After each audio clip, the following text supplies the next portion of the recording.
ദൈവം സഹായിക്കട്ടെ.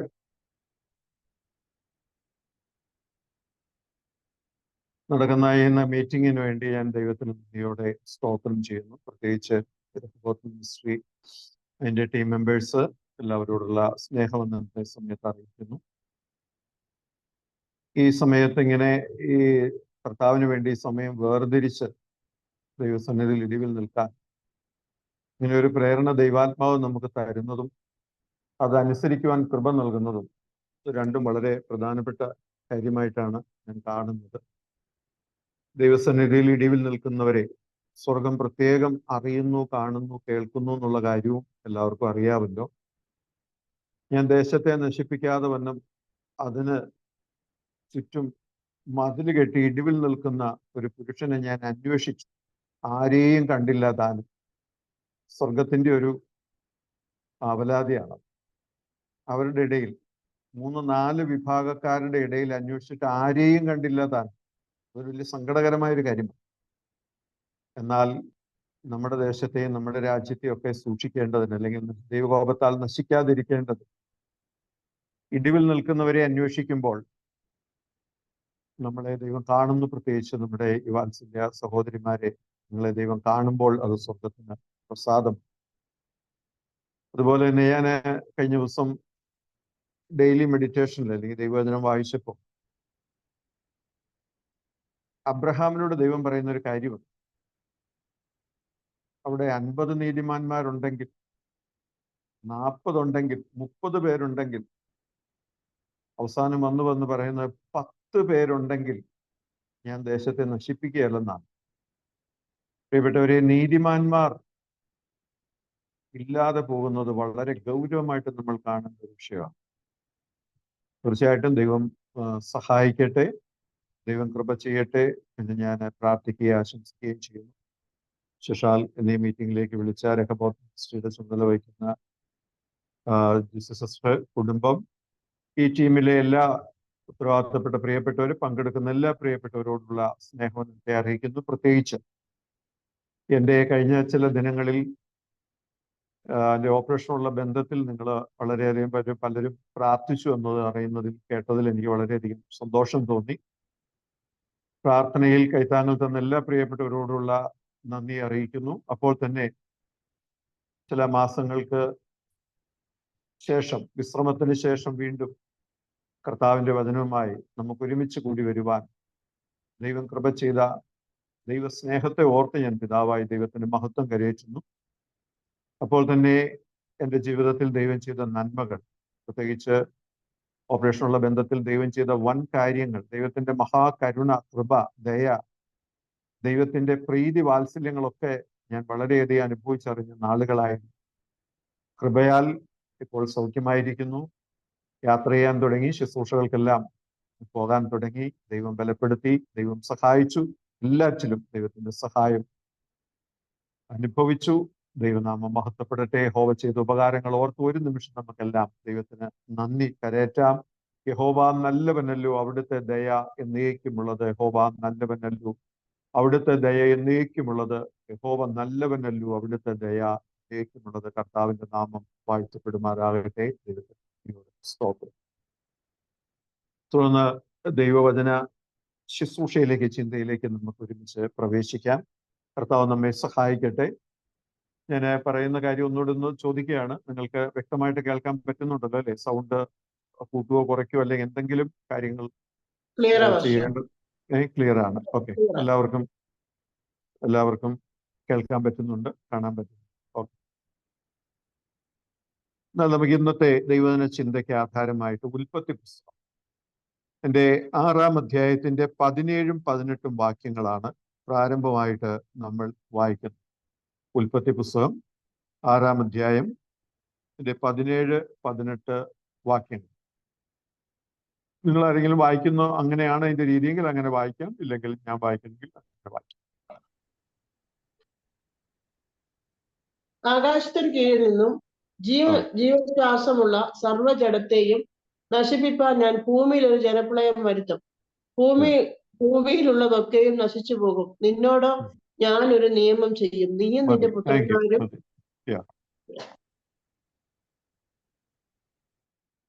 ആകാശത്തിൻ കീഴിൽ നിന്നും ജീവശ്വാസമുള്ള സർവ്വ ജഡത്തെയും നശിപ്പിപ്പാൻ ഞാൻ ഭൂമിയിൽ ഒരു ജലപ്രളയം വരുത്തും.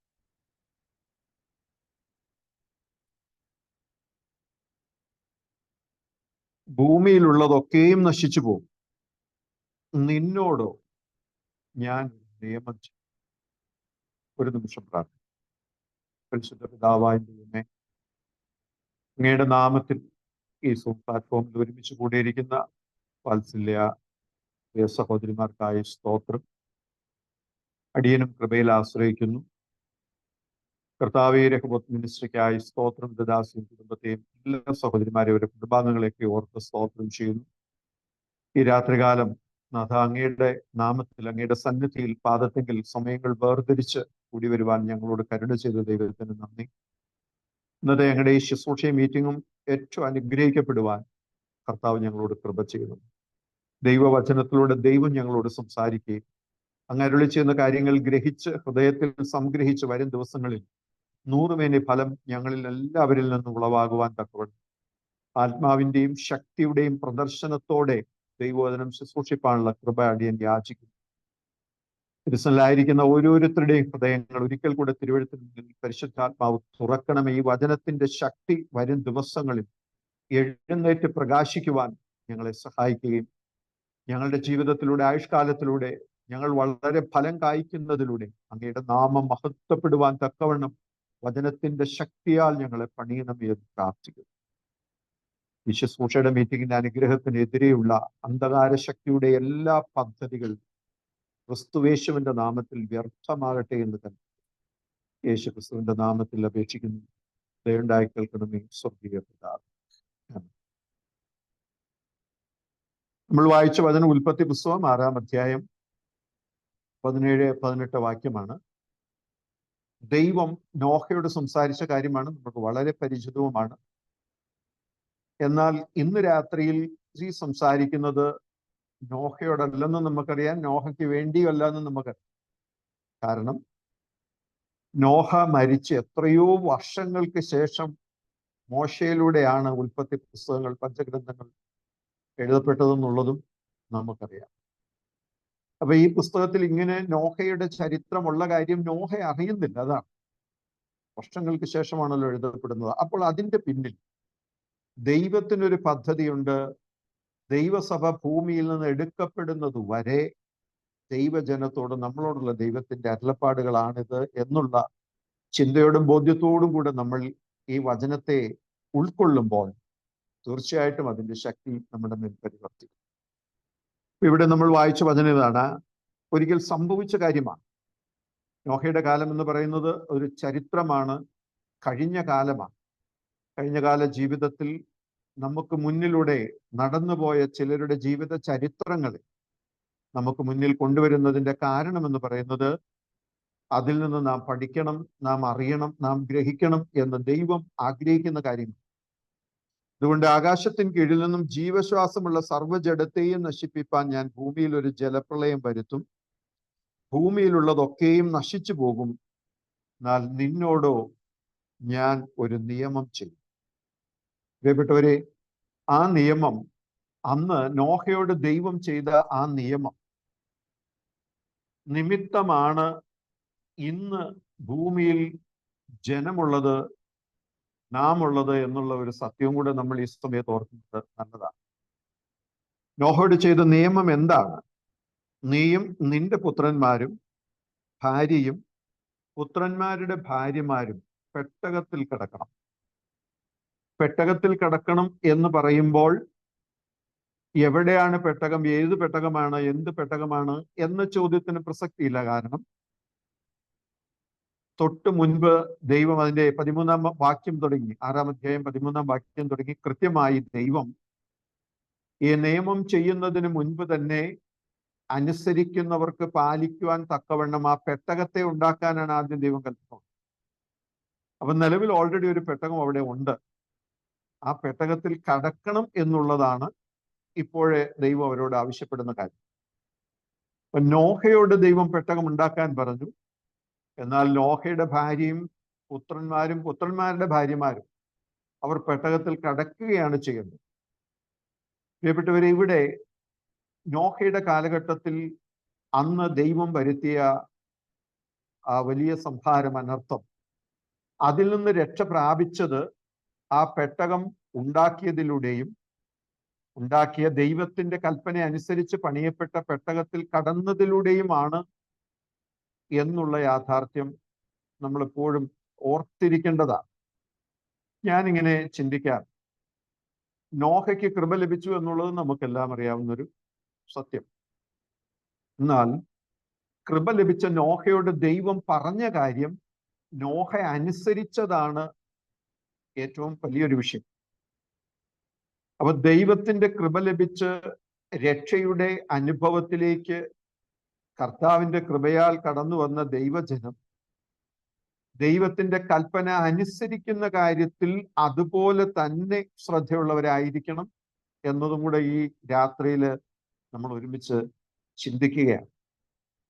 ഇനി പെട്ടകം പണിതിട്ട് ഈ നോഹ പെട്ടകത്തിൽ കയറിയില്ലായിരുന്നുവെങ്കിൽ, നോഹയുടെ പുത്രന്മാരും ഭാര്യമാരും നോഹയുടെ ഭാര്യയും ഈ പെട്ടകത്തിൽ കയറിയില്ലായിരുന്നുവെങ്കിൽ, അല്ലെങ്കിൽ അവർ ദൈവത്തിന്റെ ആലോചന അനുസരിച്ച് ആ കൽപ്പന അനുസരിച്ചില്ലായിരുന്നുവെങ്കിൽ, നമുക്കറിയാം ഇന്ന് ഈ കാണുന്ന ഈ ലോകം ഉണ്ടാകും. ഇന്ന് ലോകത്തിൽ കാണുന്ന ഏകദേശം ഉണ്ട് എന്ന് വിശ്വസിക്കപ്പെടുന്ന ഏകദേശം 800-850 കോടി ജനങ്ങൾ ഇന്നുണ്ടാകുകയില്ല.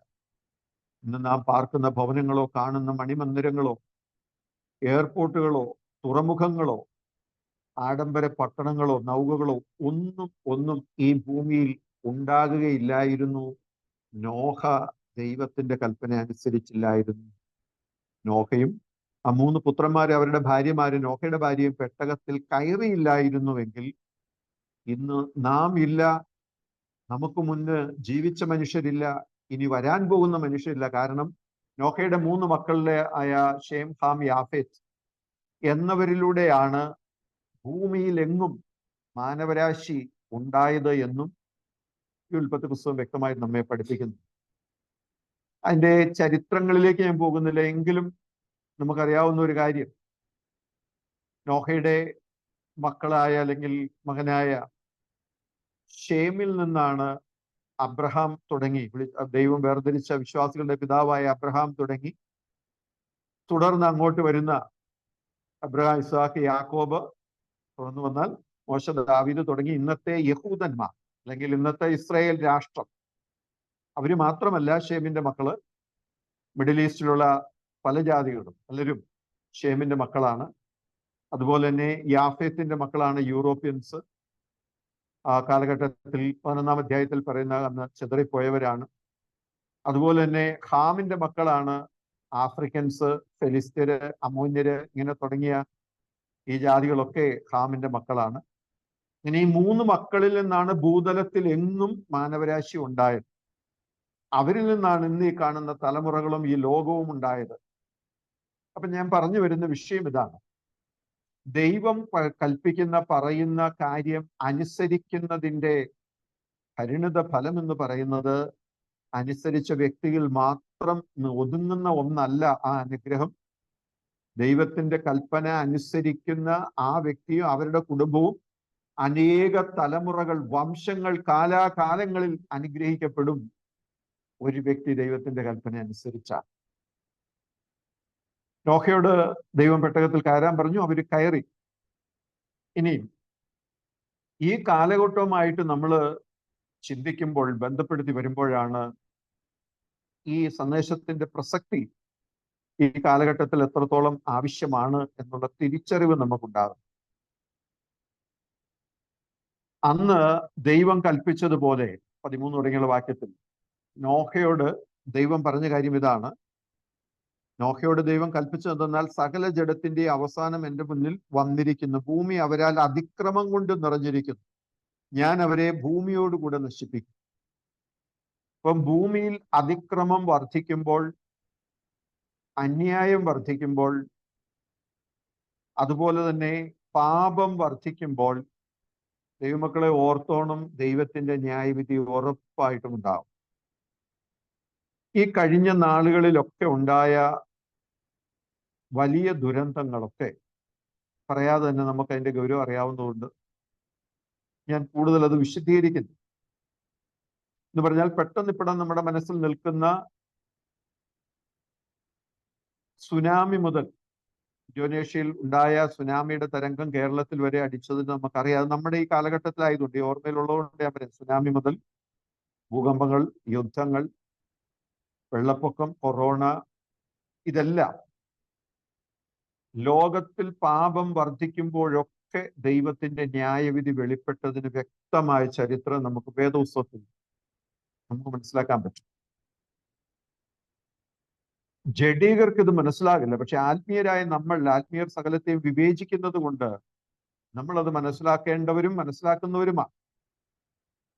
അപ്പൊ അന്ന് ദൈവം നോഹയോട് പറഞ്ഞ കാര്യം ഇതാണ്. എന്തുകൊണ്ട് ഇത് സംഭവിച്ചു എന്നതിന് കൃത്യമായ ഒരു കാരണം ഇവിടെ വേദപുസ്തകത്തിലുണ്ട്. പ്രിയപ്പെട്ടവരെ, ഈ കാര്യങ്ങളൊക്കെ ലോകത്തിന്റെ ചരിത്രം പഠിച്ചാൽ ഇതിന്റെ എല്ലാം ശാസ്ത്രത്തിന് കാരണം മനസ്സിലാക്കാൻ അവർക്ക് പറ്റത്തില്ല. എന്തുകൊണ്ട് ദൈവത്തിന്റെ ന്യായവിധി എങ്ങനെ ഉണ്ടാകുന്നു എന്നതിന്റെ കാരണം ഒരിക്കലും ശാസ്ത്രം പറയില്ല. അത് മനസ്സിലാക്കാൻ അവർക്ക് കഴിയുകയില്ല. പക്ഷേ ദൈവശാസ്ത്രത്തിന് അതിന് ഉത്തരം. അന്ന് ദൈവം നോഹയോട് കൽപ്പിച്ചു, നീ ഗോഫർ മരം കൊണ്ട് ഒരു പെട്ടകം ഉണ്ടാക്കണം. അതിന് 300 മുഴം നീളം, 50 മുഴം വീതി, 30 മുഴം ഉയരം. 4 കൽപ്പന, നിയമം പെട്ടകത്തോടുള്ള ബന്ധത്തിൽ നമുക്ക് കാണാം. പിന്നെ മറ്റൊന്ന്, അകത്തും പുറത്തും കീല് തേക്കണം. അത് 3 തട്ടായി ഉണ്ടാക്കണം. 1 മുഴം താഴെ വശത്ത് ഒരു കിളിവാതിൽ അതിന് വെക്കണം. അപ്പൊ 4 3 7 നിയമങ്ങൾ കൃത്യമായി പാലിക്കപ്പെട്ടാണ് ഈ പെട്ടകം പണിതത് എന്ന് നമുക്ക് കാണാനായിട്ട് സാധിക്കും. അപ്പൊ ദൈവം ആ ഒരു അളവ് കൊടുക്കുന്നതിന്റെ പിന്നിൽ ഒരു കൃത്യമായ പദ്ധതിയുണ്ട്. ഗോഫർ മരം തന്നെ വേണമെന്ന് പറയുന്നതിന് പിന്നിലും ഒരു പദ്ധതിയുണ്ട്, കാരണമുണ്ട്. കാരണങ്ങൾ ദൈവം പറയുന്നില്ലെങ്കിലും കാര്യം ദൈവം നമ്മളോട് പറയുന്നു. ദൈവത്തെ അനുസരിക്കുമ്പോൾ നമ്മൾ ഓർത്തിരിക്കേണ്ട ഒരു കാര്യം അതാണ്, തന്റെ കാര്യങ്ങൾക്കൊന്നും കാരണം ദൈവം പറയുന്നില്ല. പറയുവാൻ ദൈവം ബാധ്യസ്ഥനുമല്ല. നമ്മളോട് കണക്ക് ബോധിപ്പിക്കേണ്ട കാര്യം ദൈവത്തിനില്ല. God is God. തനിക്കിഷ്ടമുള്ളതൊക്കെയും ചെയ്യുവാൻ ദൈവത്തിന് കഴിയും. ദൈവം അതിന് കഴിയുമെന്നതിനേക്കാളും അപ്പുറത്ത് ദൈവം അതിന് യോഗ്യനാണ്. ബിക്കോസ് ദൈവമാണ് ഇതൊക്കെയും സൃഷ്ടിച്ചത്. പിന്നെ നമ്മുടെ അല്പം ഈ മണ്ണ് കൊണ്ടുണ്ടാക്കിയ നമ്മുടെ തലച്ചോറിൽ, ബുദ്ധിയിൽ ഇതിനൊന്നും ഉത്തരങ്ങൾ ഉൾക്കൊള്ളാനുള്ള കപ്പാസിറ്റി നമുക്ക്, അതാണ് അതിന്റെ സത്യം. പക്ഷെ ദൈവത്തെ വിശ്വസിക്കുന്നവർക്ക് ദൈവത്തെക്കുറിച്ച് കൂടുതൽ അറിയും തോറും, മനസ്സിലാക്കി വരും തോറും നമുക്കറിയാൻ പറ്റും സകലതും ദൈവം നന്നായി ചെയ്യുന്നു. ദൈവം നീതിമാൻ തന്നെയാണ്. ഇയ്യോബ് ആ വിഷയത്തിൽ അല്പം ഒരു വെളിച്ചം നമുക്ക് തരുന്നുണ്ട്. അവസാനം ഇയ്യോബ് സമ്മതിച്ച ഒരു കാര്യം, 1000-1 പോലും മറുപടി പറയുവാൻ എനിക്ക് കഴിയില്ല എന്ന് ഇയ്യോബ് സമ്മതിച്ചു. അതൊരു യാഥാർത്ഥ്യം പ്രിയപ്പെട്ടവർ. അതുകൊണ്ട് അതവിടെ നിൽക്കട്ടെ. ഇനി എന്റെ ചിന്തയില് ഈ ഗോഫർ മരം തന്നെ, ആ മരത്തിന് ഉണ്ടാക്കിയ ദൈവത്തിന് അറിയാം ഏകദേശം 1 വർഷത്തോളം, അല്ലെങ്കിൽ നമുക്കറിയാം 150 ദിവസത്തോളം വെള്ളം പൊങ്ങിക്കൊണ്ടിരുന്നു. അതിനുശേഷം വീണ്ടും അത്രയും തന്നെ 360 ദിവസത്തോളം മരം കൊണ്ടുണ്ടാക്കിയ ഒരു കപ്പൽ വെള്ളത്തിൽ കേടുകൂടാതെ കിടക്കണമെങ്കിൽ അതിന് പറ്റിയ ഏറ്റവും ബെസ്റ്റ് മരം ഗോഫർ മരം തന്നെയാണ്. അതുകൊണ്ടാണ് ഗോഫർ മരം ഉണ്ടാക്കാൻ. രണ്ടാമത്തെ കാര്യം, അകത്തും പുറത്തും കീല് തേക്കണം. അയ്യോ, കീല് ഇവിടെ കിട്ടുന്നില്ല, അല്ലെങ്കിൽ കീല് തേക്കാൻ പറ്റില്ല എന്ന് പറഞ്ഞാൽ ഇത്രയും ദിവസം, 1 വർഷത്തിലധികം ദിവസം വെള്ളത്തിന് മുകളിൽ കിടക്കേണ്ട ഒന്നാണിത്. കീല് തേക്കാതെ ഇരുന്നാൽ ഇതിനകത്ത് വെള്ളം കയറാനും ഇതിലുള്ള ജീവൻ നഷ്ടപ്പെടാനും സാധ്യതയുണ്ട്. എത്ര ദിവസം ഇത് വെള്ളത്തിൽ ഒഴുകുമെന്നുള്ളത് ദൈവത്തിന് മാത്രമേ അറിയത്തുള്ളൂ, നോഹയ്ക്ക് അറിയത്തില്ല. ഇനി അതുപോലെ തന്നെ ഞാൻ ശ്രദ്ധിച്ചൊരു കാര്യം അവിടെ കൊടുത്തിരിക്കുന്നത്, ഈ പെട്ടകം അരാരത്ത് പർവ്വതത്തിന് മുകളിൽ വെള്ളം പൊങ്ങി. നമുക്കറിയാം ഏകദേശം 10,000 അടി ഉയരം ഉണ്ടെന്നാണ് അതിന്റെ ശാസ്ത്രീയമായി ലഭ്യമായിരിക്കുന്ന കണക്ക്. എന്ന് പറഞ്ഞാൽ 8850 അടി ഉയരമുള്ള ഹിമാലയം പർവ്വതത്തിന് മുകളിൽ പോലും അന്ന് വെള്ളം പൊങ്ങി. അരാരത്ത് പർവ്വതം അന്ന് അതിന് മുകളിലായിരുന്നു എന്നാണ് പറയപ്പെടുന്നത്. അവിടെ കൊടുത്തിരിക്കുന്ന 7-ാം അധ്യായത്തിൽ കൊടുത്തിരിക്കുന്ന കൃത്യമായൊരു കണക്കുണ്ട്. പർവ്വതങ്ങൾ മൂടുവാൻ തക്കവണ്ണം വെള്ളം 15 മുഴം പർവ്വതത്തിന് മുകളിൽ വെള്ളം പൊങ്ങി. പർവ്വതത്തിന് ഏറ്റവും മുകളിൽ 15 മുഴം. അപ്പൊ ഞാൻ 30 മുഴം ഉയരമെന്ന് ദൈവം പറഞ്ഞതിനൊരു കാരണമുണ്ട്. കാരണം ഏത് കപ്പലും നമുക്കറിയാം, കപ്പലിപ്പോ നമുക്ക് പരിചിതമാണല്ലോ. വെള്ളത്തിൽ ഒരു കപ്പൽ പോകുന്നത് ഇത്രയും ടൺ കണക്കിന് ഭാരമുള്ള 10,000-കണക്കിന് ടൺ ഭാരമുള്ള ഒരു കപ്പൽ വെള്ളത്തിൽ മറിയാതെ കിടക്കുന്നതും സഞ്ചരിക്കുന്നതും ഒരു തിയറിയുടെ അടിസ്ഥാനത്തിലാണ്. കാരണം കപ്പലിന് മുകളിൽ എത്ര അടി ഉയരം നമ്മൾ മുകളിൽ കാണുന്നുണ്ടോ അത്രയും അടി താഴ്ചയിലേക്കും ആ കപ്പൽ പണിതിരിക്കണം. 50 മുഴം ഒരു കപ്പൽ മുകളിൽ കാണുന്നുണ്ടെങ്കിൽ 50 മുഴം താഴോട്ടും ഉണ്ടായിരിക്കും. അതാണല്ലോ തിയറി, എല്ലാവർക്കും അറിയാലോ. പൈതഗോറസ് സിദ്ധാന്തം എന്ന് പറയുന്നത് അതാണ്. കപ്പൽ കണ്ടുപിടിച്ച പൈതഗോറസിന്റെ സിദ്ധാന്തം അനുസരിച്ചാണ് ഈ കപ്പൽ. ഈ സിദ്ധാന്തം വേദപുസ്തകത്തിൽ, ഉൽപ്പത്തി പുസ്തകത്തിൽ ലോക ആരംഭത്തിലുണ്ട്. അന്നേ ദൈവം പറഞ്ഞു. അതുകൊണ്ടാണ് 30 അടി ഉയരം എന്ന് പറഞ്ഞത്. ഈ 30 അടി ഉയരത്തിൽ കൂടുകയോ കുറയ്ക്കുകയോ ചെയ്താൽ കപ്പൽ മറിയും, ഉറപ്പാണ്. കാരണം എന്താണ്? 15 അടി ഉയരം വെള്ളം പൊങ്ങും. അത് ദൈവം തീരുമാനിച്ച കാര്യമാണ്. 15 അടി കപ്പൽ വെള്ളത്തിന് മുകളിൽ, 15 അടി താഴെ. അതാണ് ആ കൃത്യം അരാരത്ത് പർവ്വതത്തിൽ അത് ഉറയ്ക്കാൻ കാരണം. അപ്പം ഈ അരാരത്ത് പർവ്വതത്തിൽ എത്തുന്നതിന് മുൻപ് എത്രയോ മലയിടുക്കുകളിലൂടെ, മരങ്ങൾക്കിടയിലൂടെ ഒക്കെ കപ്പൽ സഞ്ചരിച്ചിട്ടുണ്ട് പ്രിയപ്പെട്ട. അവിടെയൊക്കെ അതിന്റെ സുരക്ഷിതത്വത്തിന് ദൈവം പറഞ്ഞ ആ അളവ് കൃത്യതയോടെ പാലിച്ചതാണ്. ഇവർ പെട്ടകത്തിൽ നിന്ന് പുറത്തിറങ്ങുന്നത് വരെ പെട്ടകത്തിന് ഒരു കേടും സംഭവിച്ചില്ല. ഇനി ഈ പെട്ടകം എന്നൊക്കെ പറയുമ്പോൾ ഇത് കഥയായിട്ടൊന്നും കാണരുത്. നമുക്കറിയാമല്ലോ, ചില സൺഡേ സ്കൂളിലൊക്കെ ടീച്ചേഴ്സ് ഇങ്ങനെ പറഞ്ഞ് ഞാൻ കേട്ടിട്ടുണ്ട്. മക്കളെ, ഇന്ന് നമുക്ക് നോഹ അപ്പൂപ്പന്റെ ഒരു കഥ പഠിക്കാം. പണ്ടൊരു നോഹ അപ്പൂപ്പൻ ഉണ്ടായിരുന്നു. അത് കഥയല്ല. നോഹ അപ്പൂപ്പനെ ഒരിക്കലും കഥയായിട്ട് പിള്ളേർക്ക് പറഞ്ഞു കൊടുക്കരുത്.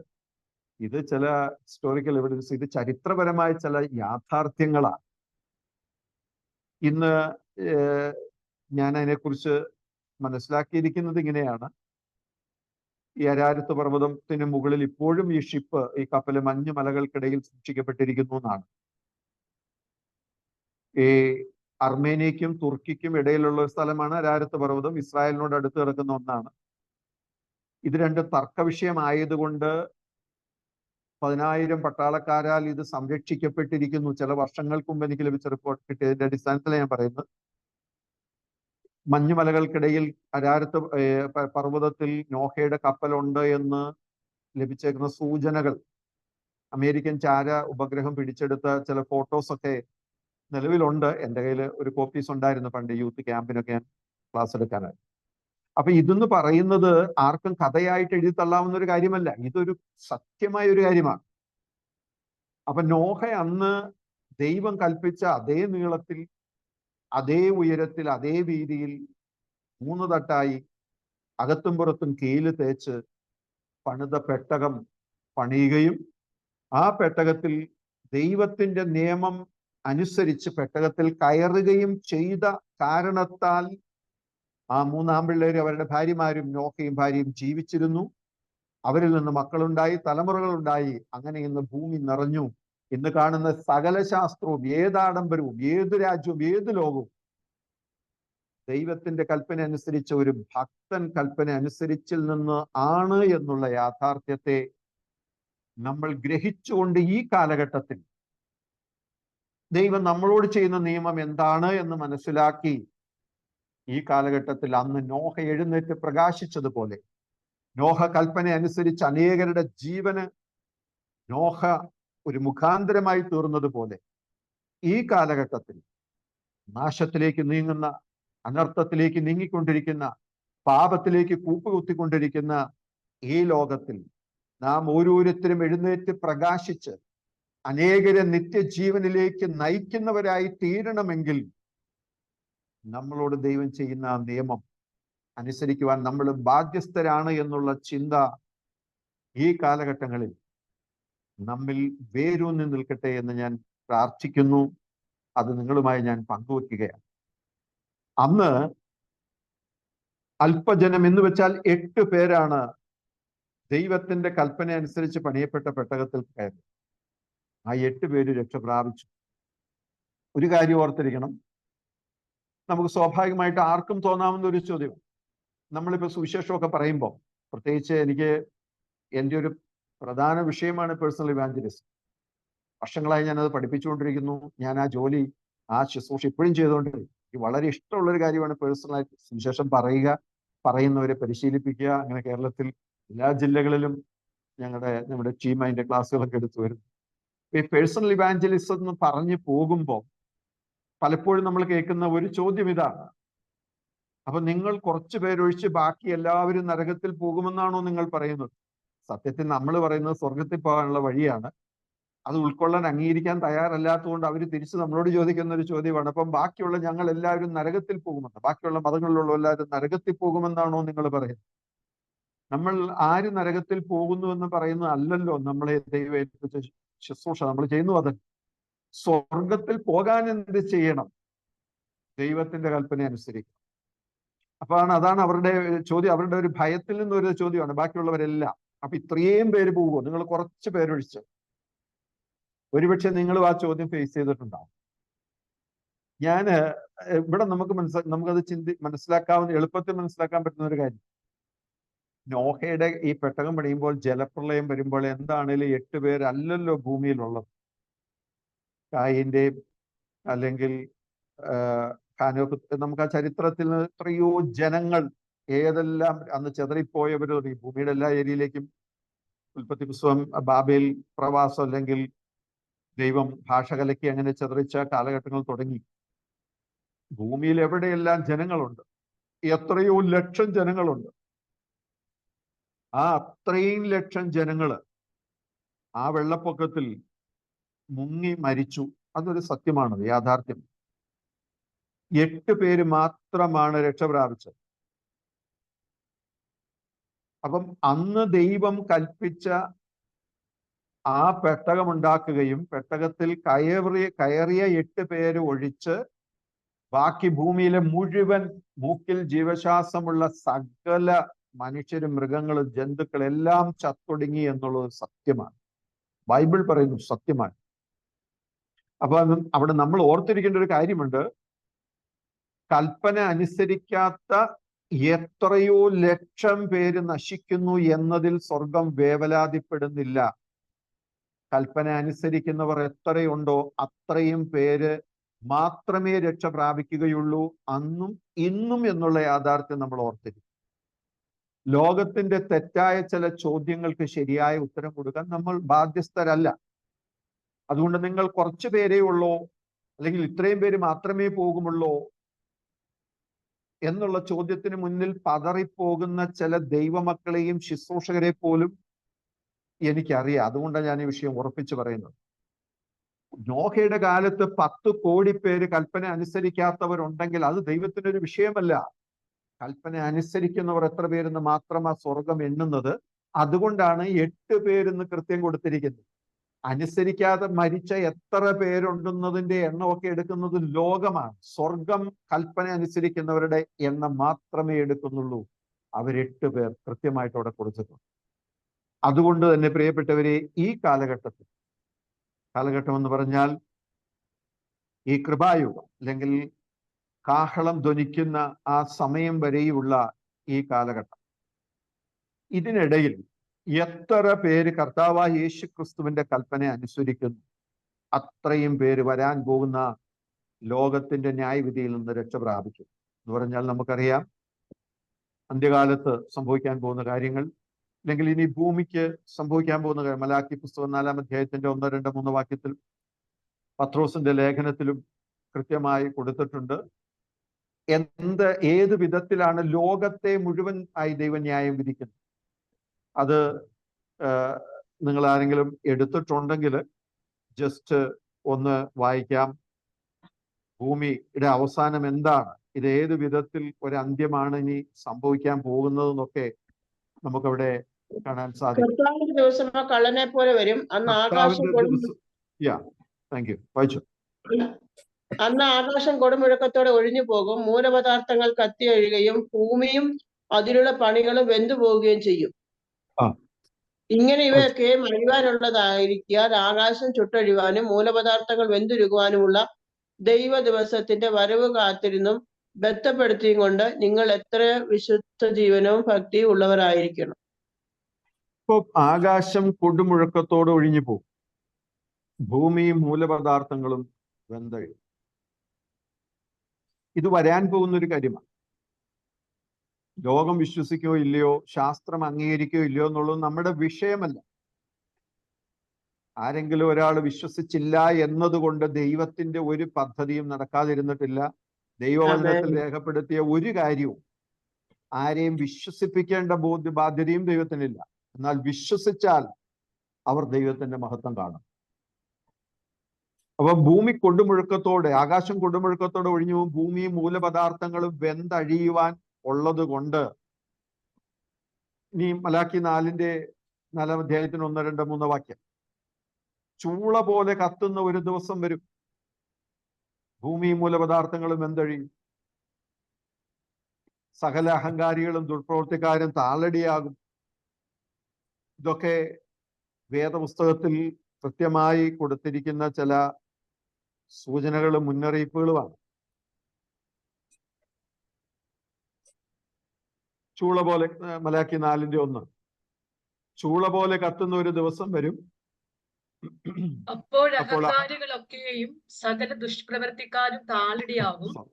വരുവാനുള്ള ആ ദിവസം വേരും കൊമ്പും ശേഷിപ്പിക്കാതെ അവരെ ദഹിപ്പിച്ച് കളയുമെന്ന് സൈന്യങ്ങളുടെ യഹോവ അരുളി ചെയ്യുന്നു. ഓക്കെ, നിങ്ങൾക്കോ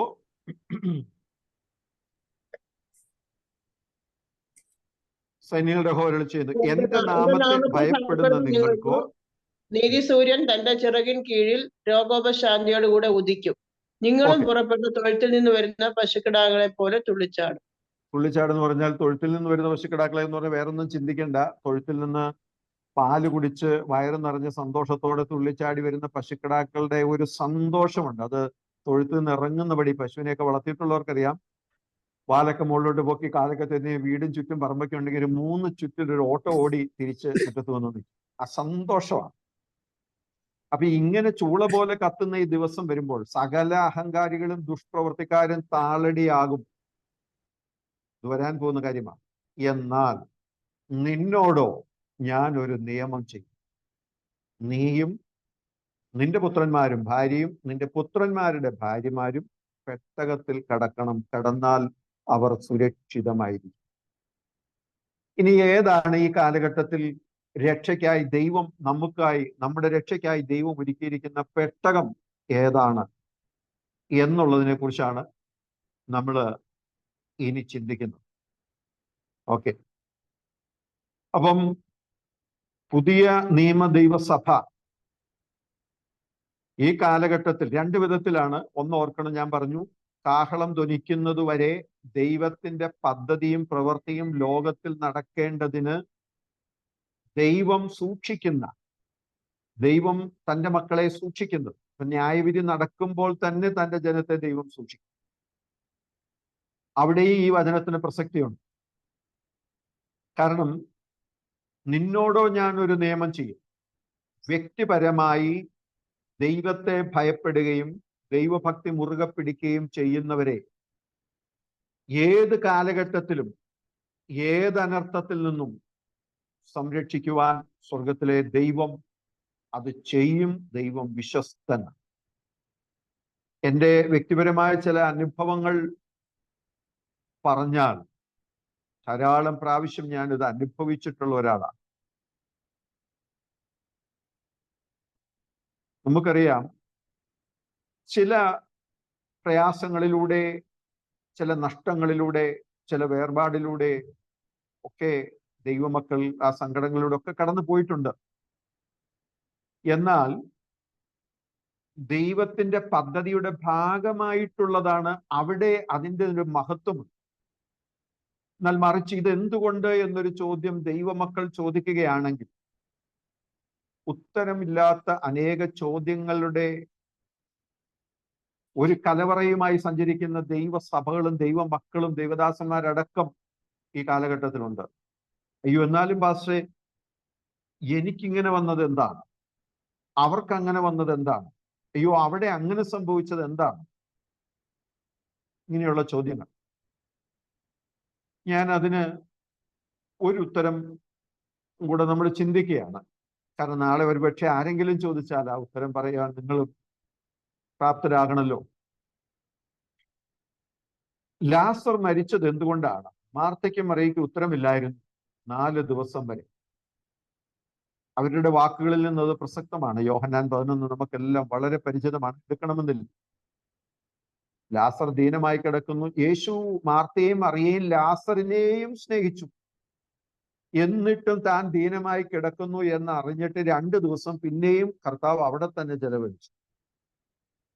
ഈ രോഗശാന്തി കിട്ടാൻ രോഗിയായി കിടന്നപ്പോൾ തന്നെ അവർ വിവരം അറിയിച്ചാണ്. യേശു പോയില്ല. 4-ാം ദിവസം യേശു അവിടെ ചെന്നപ്പോൾ മാർത്തയും മറിയയും ഒരുപോലെ പറഞ്ഞു, ഗുരു, നീ ഇവിടെ ഉണ്ടായിരുന്നുവെങ്കിൽ ഞങ്ങളുടെ സഹോദരൻ മരിക്കുകയില്ലായിരുന്നു. അയ്യോ, യേശു എന്തു പറ്റിയോ? അല്ലാതെ യേശു വരാൻ താമസിച്ചുകൊണ്ടാണ്, അല്ലെ യേശു മറന്നുപോയതാണ്, അല്ലെ യേശുവിനെ അവരെ അങ്ങ് ഉപേക്ഷിച്ചോ, ഈ യേശുവിന് അവരോട് സ്നേഹമില്ലായിരുന്നോ? ഇങ്ങനെയൊക്കെ കുറെ ചോദ്യങ്ങൾ വരാം. കർത്താവ് പറഞ്ഞു, ഞാൻ അവിടെ ഇല്ലാതിരുന്നത് ഓർത്ത് ദൈവത്തെ മഹത്വപ്പെടും, ദൈവനാമം മഹത്വപ്പെടാൻ ഇടവരുമല്ലോ. പ്രിയപ്പെട്ടവരെ, ദൈവത്തെ നമ്മൾ സ്നേഹിക്കുന്നെങ്കിൽ, ദൈവം നമ്മെ സ്നേഹിക്കുന്നു. ദൈവത്തിൽ നിന്ന് ചിലത് നമ്മൾ പ്രാപിക്കുമ്പോൾ ചിലപ്പോഴെങ്കിലും ദൈവനാമ മഹത്വത്തിനു വേണ്ടി ദൈവം നമ്മെ ഉപയോഗിക്കാം.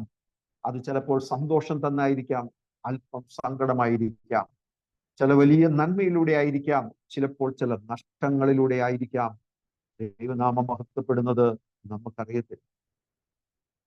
ദൈവം സ്നേഹിക്കുക എന്ന് പറഞ്ഞാൽ നമ്മുടെ ഏതാഗ്രഹവും സാധിച്ചു തരുന്നതാണ്, തെറ്റിദ്ധരിക്കരുത്. കർത്താവ് ഈ ബഥാനിയയ്ക്ക് പോകുന്നതിന് മുമ്പ് തന്നെ യേശു ക്രിസ്തു അറിയാം, യേശു കൃത്യമായി പറഞ്ഞു ലാസർ മരിച്ചുപോയി എന്ന്. മാർത്തയുടെയും മറിയയുടെയും വർത്താനമൊക്കെ കേട്ട് കഴിഞ്ഞാൽ നമുക്കും തോന്നിപ്പോയോ അവിടെ ചെന്നപ്പോഴാണ് യേശു അറിയുന്നതെന്നാണ് അർത്ഥത്തിൽ അവരെ പറയുന്നത്. ഗുരു, അവൻ മരിച്ചുപോയി, മരിച്ചിട്ട് 4 ദിവസമായി എന്നൊക്കെ മാർത്തയും മറിയ യേശുവിനോട് പറയുമ്പോൾ യേശു ഇതൊന്നും അറിയാതെ രോഗിയായി കിടന്നപ്പോ പ്രാർത്ഥിക്കാൻ വിളിച്ചിട്ട് ഒന്നും അറിയാതെ പാസ്റ്റർ 4-ാം ദിവസം ആ വീട്ടിൽ ചെന്നു എന്നൊക്കെ നമ്മൾ ചിന്തിക്കുന്നവർ. അങ്ങനെയൊക്കെ നമുക്കും തോന്നാം. കർത്താവ് അറിഞ്ഞില്ലേ? ദൈവം കേൾക്കുന്നില്ലേ? ദൈവം മറന്നുപോയോ?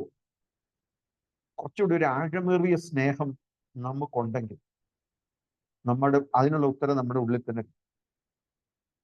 കർത്താവ് ശിഷ്യന്മാരോട് പറഞ്ഞു, തോമസോട് നമ്മൾ ബഥാനിയയിലേക്ക് പോകുക, ലാസർ ഉറങ്ങുകയാണ്, ഞാൻ അവനെ ഉണർത്താൻ പോകുന്നു.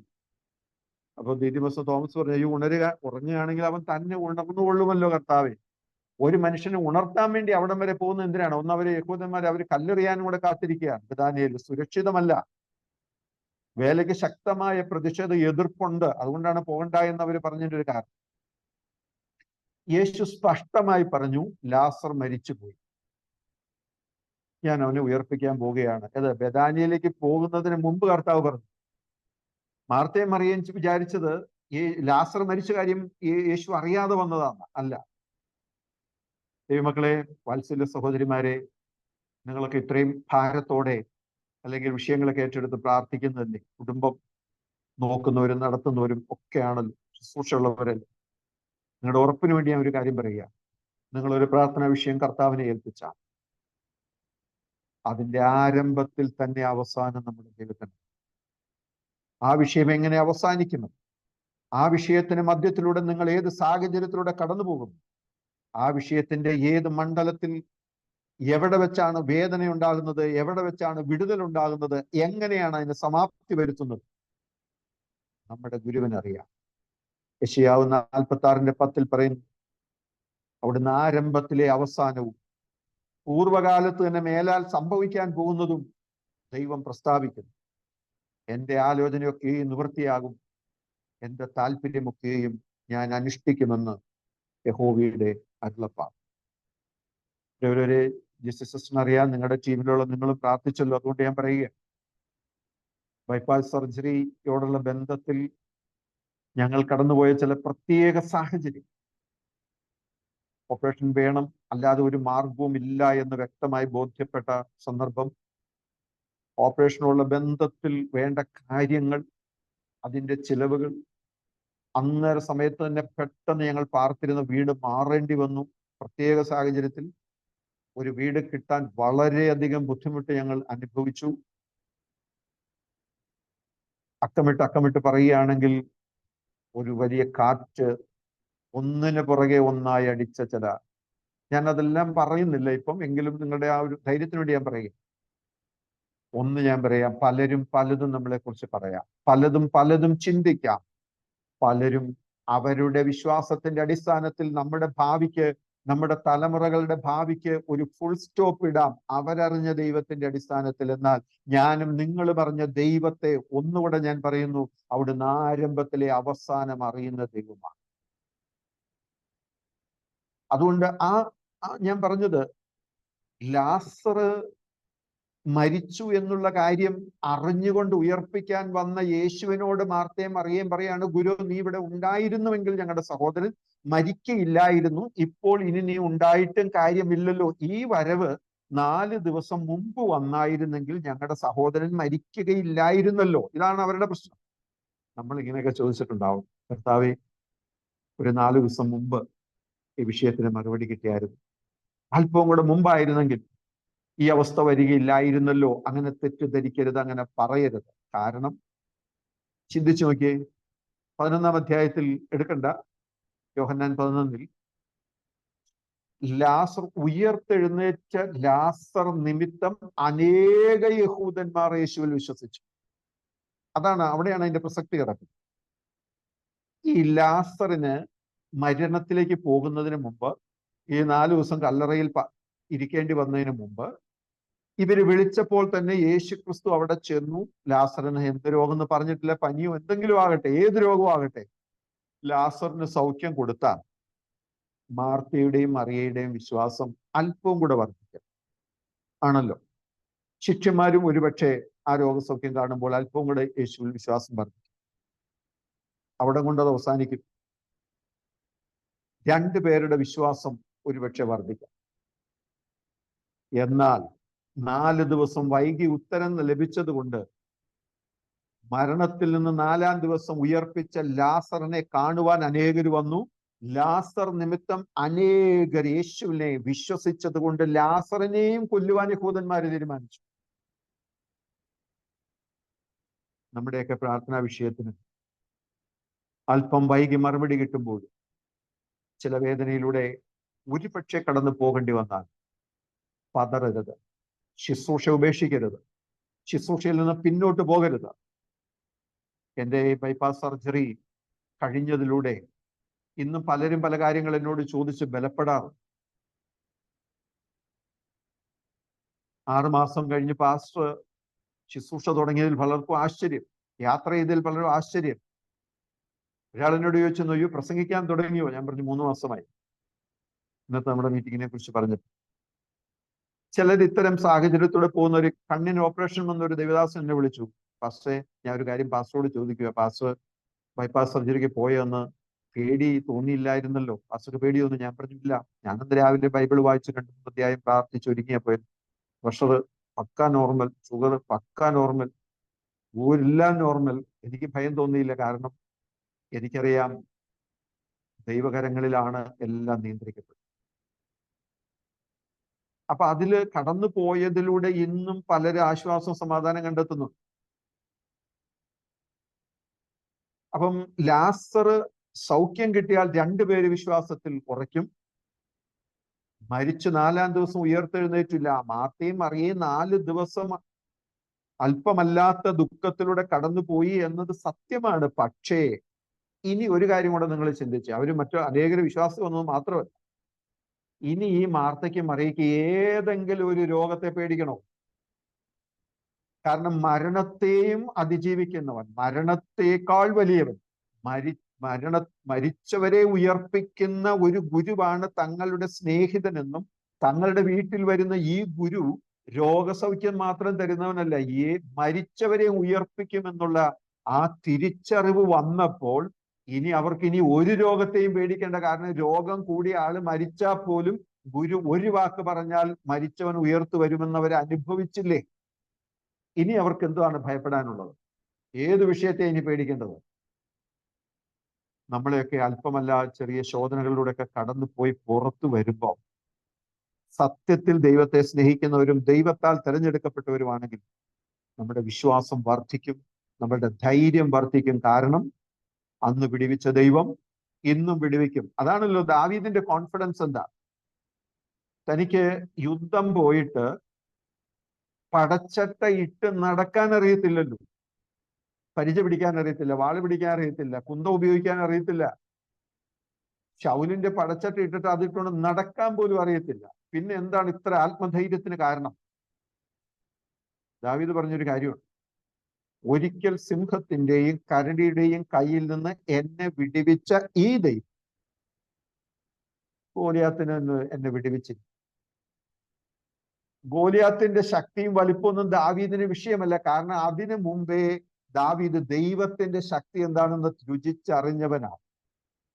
ശത്രുവിന്റെ ബലത്തെക്കുറിച്ചല്ല നിങ്ങൾ കൂടുതൽ അന്വേഷിക്കേണ്ടത്. ശത്രു എത്ര വലിയവനാണെന്നുള്ളതോ ശത്രു ആരാണെന്നോ അറിയുന്നതിന് മുമ്പ് സർവശക്തനായ ദൈവത്തെ അറിഞ്ഞ ദൈവമക്കൾക്ക് ഉറപ്പും ധൈര്യവും പരിശുദ്ധാത്മാവും. അപ്പൊ ദാവീദ് പറയുന്നത്, നീ ബാലനാണ്, നിന്റെ ശത്രുവായ പ്രതിയോഗിയായ ഗോലിയാത്ത് ബാല്യം മുതൽ യോദ്ധാവാണ്. ആരാ? പ്രോത്സാഹിപ്പിക്കേണ്ട ആളാണ് ഈ നിരാശയുടെ വാക്ക് പറഞ്ഞ് ദാവീദിനെ പേടിപ്പിക്കുന്നത്. നമ്മുടെയും ജീവിതത്തിൽ പലപ്പോഴും അങ്ങനെ വരും.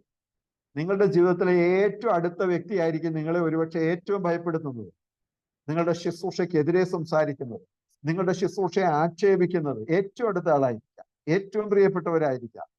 കാരണം ശൗല് രാജാവാ. ആ രാജാവ് തന്നെയും തന്റെ രാജ്യത്തെയും രക്ഷിക്കാൻ യുദ്ധത്തിന് പോകുന്ന ദാവീദിനെ ധൈര്യപ്പെടുത്തുന്നതിന് പകരം പറഞ്ഞ വാക്ക് കേൾക്കണം. നീ ബാലനാണ്, വെറും ബാലൻ.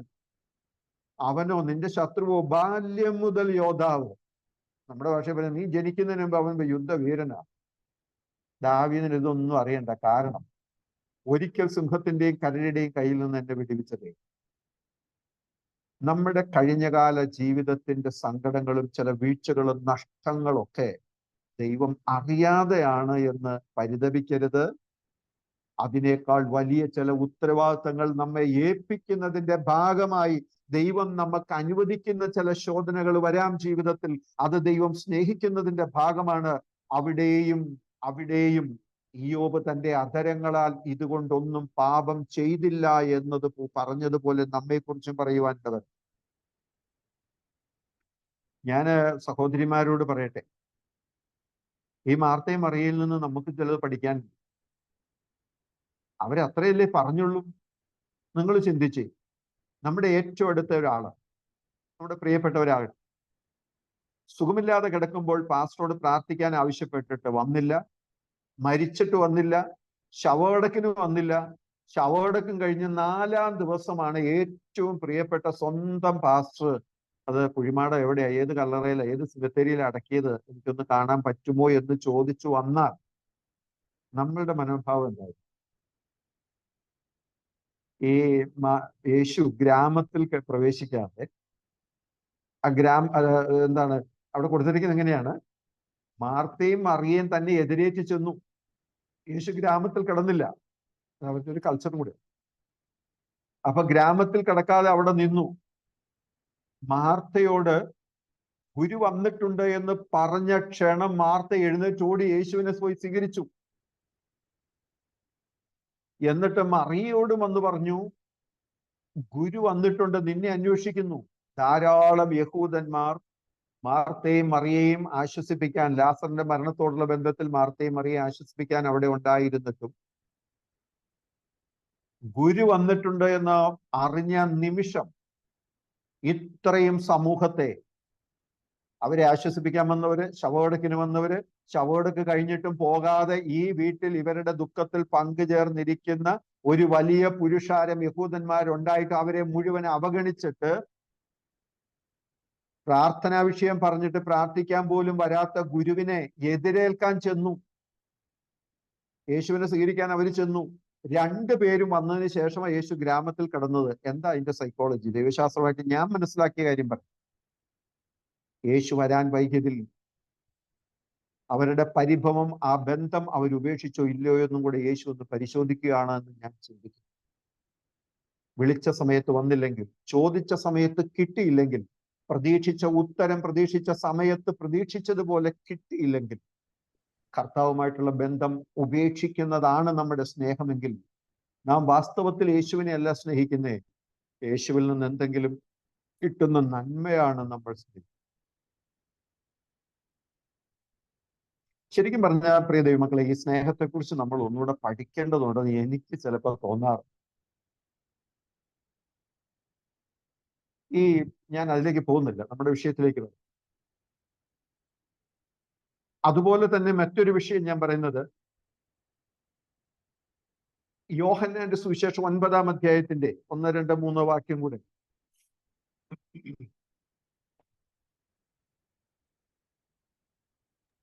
അവിടെയും നമുക്ക് കാണാവുന്ന ഒരു കാര്യം ഇതാണ്. യോഹന്നാൻ 9. അവൻ കടന്നു പോകുമ്പോൾ പിറവിയിലെ കുരുടനായ ഒരു മനുഷ്യനെ കണ്ടു. അവന്റെ ശിഷ്യന്മാർ അവനോട്, റബി, ഇവൻ കുരുടനായി പിറക്കത്തക്കവണ്ണം ആർ പാപം ചെയ്തു, ഇവനോ ഇവന്റെ അമ്മയപ്പന്മാരോ എന്ന് ചോദിച്ചു. അതിന് യേശു, അവനെങ്കിലും അവന്റെ അമ്മയപ്പന്മാരെങ്കിലും പാപം ചെയ്തിട്ടില്ല, ദൈവപ്രവൃത്തി അവങ്കിൽ വെളിവാകേണ്ടതിനത്രേ. ഓക്കെ, മതി, താങ്ക് യു. അപ്പൊ ഇവിടെ വളരെ കൃത്യമായിട്ട് പറയുകയാണ്, സമൂഹത്തിന്റെ വ്യാഖ്യാനങ്ങൾക്ക് മുന്നിൽ ദൈവമക്കൾ പതറരുത്. നമ്മുടെ നന്മ വാസ്തവത്തിൽ എല്ലാവരും ആഗ്രഹിക്കുന്നില്ലെന്നുള്ള തിരിച്ചറിവ് നമുക്ക് വേണം. നമ്മുടെ സന്തോഷം ഒരുപക്ഷെ എല്ലാവർക്കും സന്തോഷമാകണമെന്നില്ല പ്രിയപ്പെട്ടവർ. നമുക്ക് ദൈവം തരുന്ന ചില സന്തോഷം പോലും സന്തോഷമല്ലാതാക്കാൻ ശ്രമിക്കുന്ന ആൾക്കാരെ നമ്മൾ ഒരുപക്ഷെ കണ്ടുമുട്ടാം. അങ്ങനെ ഒരുപാട് വ്യാഖ്യാനങ്ങൾ ലോകം കൊടുക്കും. അവരുടെ ചോദ്യം നിങ്ങൾ ശ്രദ്ധിച്ചില്ല, ഇവനാണോ ഇവന്റെ അമ്മപ്പന്മാരാണോ പാപം ചെയ്തത്? ആരോ പാപം ചെയ്തതുകൊണ്ടാണ് ഇവൻ പിറവിയിലെ കുരുടനായി തീർന്നത് എന്നതിനകത്ത് അവർക്ക് തർക്കമില്ല. പരീശന്മാരും ശാസ്ത്രിമാരും യഹൂദന്മാരും. ഒന്നെങ്കിൽ അവൻ, അല്ലെ, എനിക്ക് മനസ്സിലാകാത്തൊരു കാര്യം, എടാ, ഇവൻ പിറവിയിലെ കുരുടനാ, ലോകത്തിലേക്ക് ജനിക്കാത്ത ഇവൻ എങ്ങനെയാടാ പാപം ചെയ്യുന്നത്? ലോകത്തിലേക്ക് പിറക്കാത്ത ഇവനെ പോലും പാപിയാണെന്ന് ചിത്രീകരിക്കുന്ന വ്യാജമുഖമുള്ള സമൂഹത്തിന്റെ ചോദ്യത്തിന് മുന്നിൽ കർത്താവിനെ അറിഞ്ഞ ഒരൊറ്റ ദൈവമക്കൾ, സഹോദരിമാരെ, പതറരുത്. ഇവന്റെ അമ്മയപ്പന്മാര് പാപം ചെയ്തു, അതാണ് അവർ രണ്ടാമത്.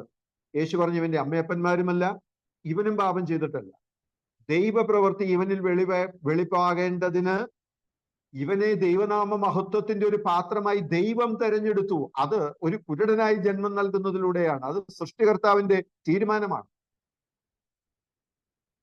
ഒരു പക്ഷെങ്കിൽ കോമള രൂപിയായിട്ടായിരിക്കാം ജന്മം തരുന്നത്, അതും ദൈവനാമ മഹത്വത്തിന് സൃഷ്ടികർത്താവിന്റെ തീരുമാനമാണ്. കുശവന് തന്റെ കയ്യിലെ കളിമണ്ണ് കൊണ്ട് ഇഷ്ടമുള്ള പാത്രം മെനയാൻ അവകാശമുള്ളതുപോലെ ഒന്നുമില്ലായ്മയിൽ നിന്ന്, വെറും മണ്ണിൽ നിന്ന് നമ്മെ സൃഷ്ടിച്ച ദൈവത്തിന് നമ്മളിൽ ഏതു വിധത്തിൽ പ്രവർത്തിക്കാനുമുള്ള അധികാരവും ശക്തിയുമുള്ള ദൈവത്തിന്, തന്റെ ഹിതം ഇഷ്ടം പോലെ ചെയ്യുവാൻ കഴിയുന്ന ദൈവത്തെ നാം സ്നേഹിക്കുമ്പോൾ, നാം അംഗീകരിക്കുമ്പോൾ, നാം അനുസരിക്കുമ്പോൾ, അതാണ് യഥാർത്ഥ ദൈവസ്നേഹമായിട്ട് മാറുന്നത്. അപ്പൊ ദൈവനാമ മഹത്വത്തിന് വേണ്ടി ഉണ്ടാകുന്ന ചില വിഷയങ്ങൾ, കുരുടനാകാം, വലിയ കാഴ്ചയുള്ളവനാകാം,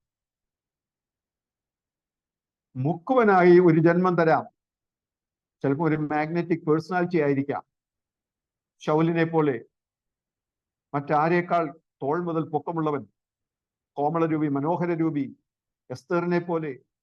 അവൾ അതിസുന്ദരിയും രൂപവതിയുമായിരുന്നു. റിബേക്ക അതിസുന്ദരിയായിരുന്നു. സാറ അങ്ങനെയായിരുന്നു, അതിസുന്ദരിയായിരുന്നു. അല്ലാത്തവരുമുണ്ട്. അതെല്ലാം തന്നിശ്ചയം. വക്കുടഞ്ഞാലും വളഞ്ഞാലും അത് കുശവന്റെ കയ്യിലെ പാത്രമല്ലേ. ദൈവത്തിന്റെ ഒരു പ്രവർത്തിക്കായി ദൈവം നമ്മളെ ഏതെങ്കിലും വിധത്തിൽ ദൈവനാമ മഹത്വത്തിന്റെ ഒരു പാത്രമായി തെരഞ്ഞെടുത്തിട്ടുണ്ടെങ്കിൽ നമ്മളുടെ പൂർണ്ണ ഉത്തരവാദിത്വം നമ്മുടെ കർത്താവായ ദൈവം.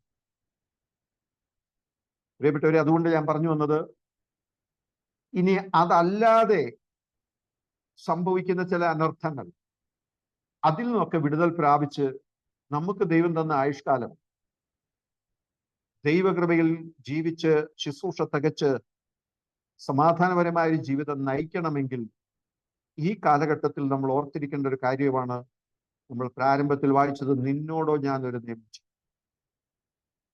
ലൂക്കോസിന്റെ സുവിശേഷം 13-ാം അധ്യായം. ഞാൻ അതിന് മുൻപ് ജസ്റ്റിസ് ഈ വചന ശുശ്രൂഷയ്ക്ക് ആയിട്ട് നിങ്ങൾ തീരുമാനിച്ചിരിക്കുന്ന സമയം എത്രയാണ്? 11 മണി വരെയാണോ അതോ അതിന് മുമ്പ് എത്ര മിനിറ്റ് നിർത്തണം? അതോടെ പറയണം. 11 വരെ പക്ഷേ. 11 വരെ. ഓക്കെ, വായിക്കാം. Thank you. അപ്പം ലൂക്കോസിന്റെ സുവിശേഷം 13-ാം അധ്യായം. 13-ാം അധ്യായത്തിൽ കർത്താവായ യേശുക്രിസ്തു 2 സംഭവങ്ങളുടെ അടിസ്ഥാനത്തിൽ ഒരു വലിയ സത്യം നമ്മെ പഠിപ്പിക്കുകയാണ്. അവിടെ കൂടിയിരുന്ന ചിലര് പീലാത്തോസ് ചില ഗലീലക്കാരുടെ രക്തം യാഗത്തോട് കലർത്തിയ കാര്യം പറയുക. ലൂക്കോസ് 13-ാം അധ്യായം. ആ സമയത്ത് തന്നെ അവിടെ ഉണ്ടായിരുന്ന ചിലർ പീലാത്തോസ് ചില ഗലീലക്കാരുടെ ചോര അവരുടെ യാഗങ്ങളോട് കലർത്തിയ വർത്തമാനം യേശുവിനോട് അറിയിച്ചു. അതിന് യേശു ഉത്തരം പറഞ്ഞത്, ആ ഗലീലക്കാർ ഇത് അനുഭവിക്കുവാൻ എല്ലാ ഗലീലക്കാരിലും പാപികളായിരുന്നു എന്ന് നിങ്ങൾക്ക് തോന്നുന്നുവോ? അല്ലല്ല, മാനസാന്തരപ്പെടാഞ്ഞാൽ നിങ്ങൾ എല്ലാവരും അങ്ങനെ തന്നെ നശിച്ചു പോകും എന്ന് ഞാൻ നിങ്ങളോട് പറയുന്നു. അല്ലല്ല, ശീലോഹോമിലെ ഗോപുരം വീണ് മരിച്ചുപോയ ആ 18 പേർ യെരുശലേമിൽ പാർക്കുന്ന സകല മനുഷ്യരിലും കുറ്റക്കാരായിരുന്നു എന്ന് തോന്നുന്നുവോ? അല്ലല്ല, മാനസാന്തരപ്പെടാഞ്ഞാൽ നിങ്ങൾ എല്ലാവരും അങ്ങനെ തന്നെ നശിച്ചു പോകും എന്ന് ഉത്തരം പറഞ്ഞു. അപ്പൊ ആ 18 പേരുടെയും പീലാത്തോസ് കൊലപ്പെടുത്തിയ ചിലരും ആ സമയത്ത് മരിക്കേണ്ടവരല്ല. അതിന് അകാല മൃത്യു എന്ന് പറയുന്നു. ദൈവത്തിന്റെ ഹിതത്താലും ദൈവിക പദ്ധതിയുടെ ഭാഗമായിട്ടല്ലാതെ വരുന്ന മരണം. അതുണ്ടാകാൻ കാരണം ഇവർ മാനസാന്തരപ്പെട്ടില്ല. ഒന്നെങ്കിൽ ആ കെട്ടിടം ഇടിഞ്ഞു വീണപ്പോ അവിടെ ഇവരുണ്ടാകരുത്, അല്ലെങ്കിൽ പീലാത്തോസിന്റെ കയ്യാൽ പിടിക്കപ്പെടരുത്. ഇനി പീലാത്തോസിന്റെ കയ്യാൽ പിടിച്ചാലും കെട്ടിടം ഇടിഞ്ഞു വീണാലും ഇവർ രക്ഷ പ്രാപിക്കുമായിരുന്നു, ഇവർ മാനസാന്തരപ്പെട്ടവരായിരുന്നുവെങ്കിൽ. അതാണ് ദൈവവചനം പറയുന്നത്, സകല ജഡത്തിന് ഞാൻ അനർത്ഥം വരുത്തും, നിന്നോടോ ഞാൻ ഒരു നിയമം ചെയ്യുന്നു, നീ മാനസാന്തരപ്പെടണം. ഇതാണ് ഈ കാലഘട്ടത്തിൽ അനർത്ഥങ്ങൾ ഒഴിഞ്ഞു പോകുവാൻ. ഇത്തരം വ്യാധികൾ, ന്യായവിധികൾ എവിടെ നടന്നാലും, ഇപ്പൊ സുനാമിയിൽ ഒത്തിരി പേര് മരിച്ചു, ഭൂകമ്പത്തിൽ ഒത്തിരി പേര് മരിച്ചു, കൊറോണയിൽ ഒത്തിരി പേര് മരിച്ചു, എന്തെങ്കിലും ആകട്ടെ, അവരെല്ലാവരും പാപികളായിരുന്നു അല്ലയോ, ഇതൊന്നും വിധിക്കുവാൻ ഞാനാളല്ല. പക്ഷെ ചില കാര്യങ്ങളെ എൻ്റെ ശുശ്രൂഷ മണ്ഡലത്തിലൂടെയും ഇതുവരെയുള്ള ആത്മീയ ജീവിത അനുഭവത്തിലൂടെയും എന്നെ ദൈവം ഗ്രഹിപ്പിച്ച, പഠിപ്പിച്ച, വ്യക്തമായി ബോധ്യം വരുത്തിയ ചില വിഷയങ്ങളുടെ അടിസ്ഥാനത്തിലാണ് ഞാൻ നിങ്ങളോട് സംസാരിക്കുന്നത്. അപ്പൊ അവരങ്ങനെ മരിക്കാൻ കാരണം മാനസാന്തരപ്പെട്ടില്ല. പ്രിയപ്പെട്ടവരെ, മാനസാന്തര ജീവിതം എന്ന് പറയുന്നത് ഒരു വലിയ സംരക്ഷണമാണ്. ദൈവനാമ മഹത്വത്തിന്റെ ഭാഗമായിട്ടല്ലാതെ ഒരിക്കലും മാനസാന്തര ജീവിതം നയിക്കുന്ന ഒരു വ്യക്തിയുടെ ജീവിതത്തെ തൊടാൻ ഒരിക്കലും പിശാചിനോ അല്ലെങ്കിൽ ഇത്തരം അനർത്ഥങ്ങൾക്കോ പറ്റില്ല. അല്ലെങ്കിൽ ദൈവം അനുവദിക്കണം. അതിലൂടെ ദൈവനാമം മഹത്വപ്പെടും. അപ്പൊ ഇവരുടെ ഈ മരണത്തിന് പ്രസക്തിയില്ലാതെ പോയി. തന്റെ ഭക്തന്മാരുടെ മരണം യഹോവയ്ക്ക് വിലയേറിയതെന്ന് നമുക്കറിയാം. നമ്മളുടെ ജീവിതവും മരണവും ഒക്കെ ദൈവത്തിനൊരു സംതൃപ്തിയായ ഒരു ജീവിതം നയിച്ച് നമ്മൾ മരിക്കണം. മോശയുടെ അങ്ങനെയായിരുന്നു, ജോഷുവയുടെ അങ്ങനെയായിരുന്നു. അവരൊക്കെ കാലസമ്പൂർണനായി, വയോധികനായി, നല്ല വാർദ്ധക്യത്തിലടക്കം ചെയ്തു. അബ്രഹാമിന്റെ ജീവിതം അങ്ങനെയായിരുന്നു, എല്ലാം ഫലം കായ്ച്ചതാണ്. അപ്പോൾ ഞാൻ പറഞ്ഞു വരുന്നത്, ഈ കൃപായുഗത്തിൽ ഞാനും നിങ്ങളും ജീവിക്കുന്ന ഈ കാലഘട്ടത്തിൽ ഇത്തരം ഒരു അനർത്ഥം, ഒരു ന്യായവിധിയുടെ ഭാഗമായിട്ട് ഏതെങ്കിലും വിധത്തിൽ പ്രകൃതിക്ഷോഭങ്ങളോ അനർത്ഥങ്ങളോ എന്ത് സംഭവിച്ചാൽ അത് കണ്ട് പതറരുത്, ഭയപ്പെടരുത്. ഒരു കാര്യം ഉറപ്പുവരുത്തിയാൽ മതി, നിന്നോടോ ഞാൻ ഒരു നിയമം ചെയ്യുമെന്ന ദൈവത്തിന്റെ വചനം ഏറ്റെടുക്കുകയും ആ നിയമം അനുസരിച്ച് ആ പെട്ടകത്തിൽ കടക്കുകയും ചെയ്തു. പെട്ടകത്തിലാണ് എന്ന് ഉറപ്പുവരുത്തും എന്ന് പറഞ്ഞാൽ അക്ഷരാർത്ഥത്തിലല്ല ഞാനിപ്പോൾ പറയുന്നത്. പെട്ടകം ഇപ്പോൾ നമ്മൾ മനസ്സിലാക്കേണ്ടത് ഗോഫർ മരം കൊണ്ടുള്ള പെട്ടകമല്ല, അതിന്റെ ആത്മീക അർത്ഥമാണ് എടുക്കേണ്ടത്.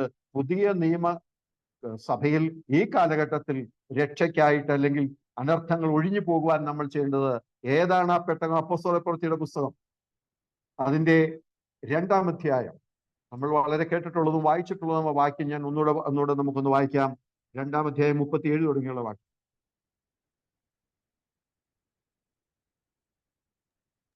ഇത് കേട്ടിട്ട് അവരെ ഹൃദയത്തിൽ കുത്തുകൊണ്ടു.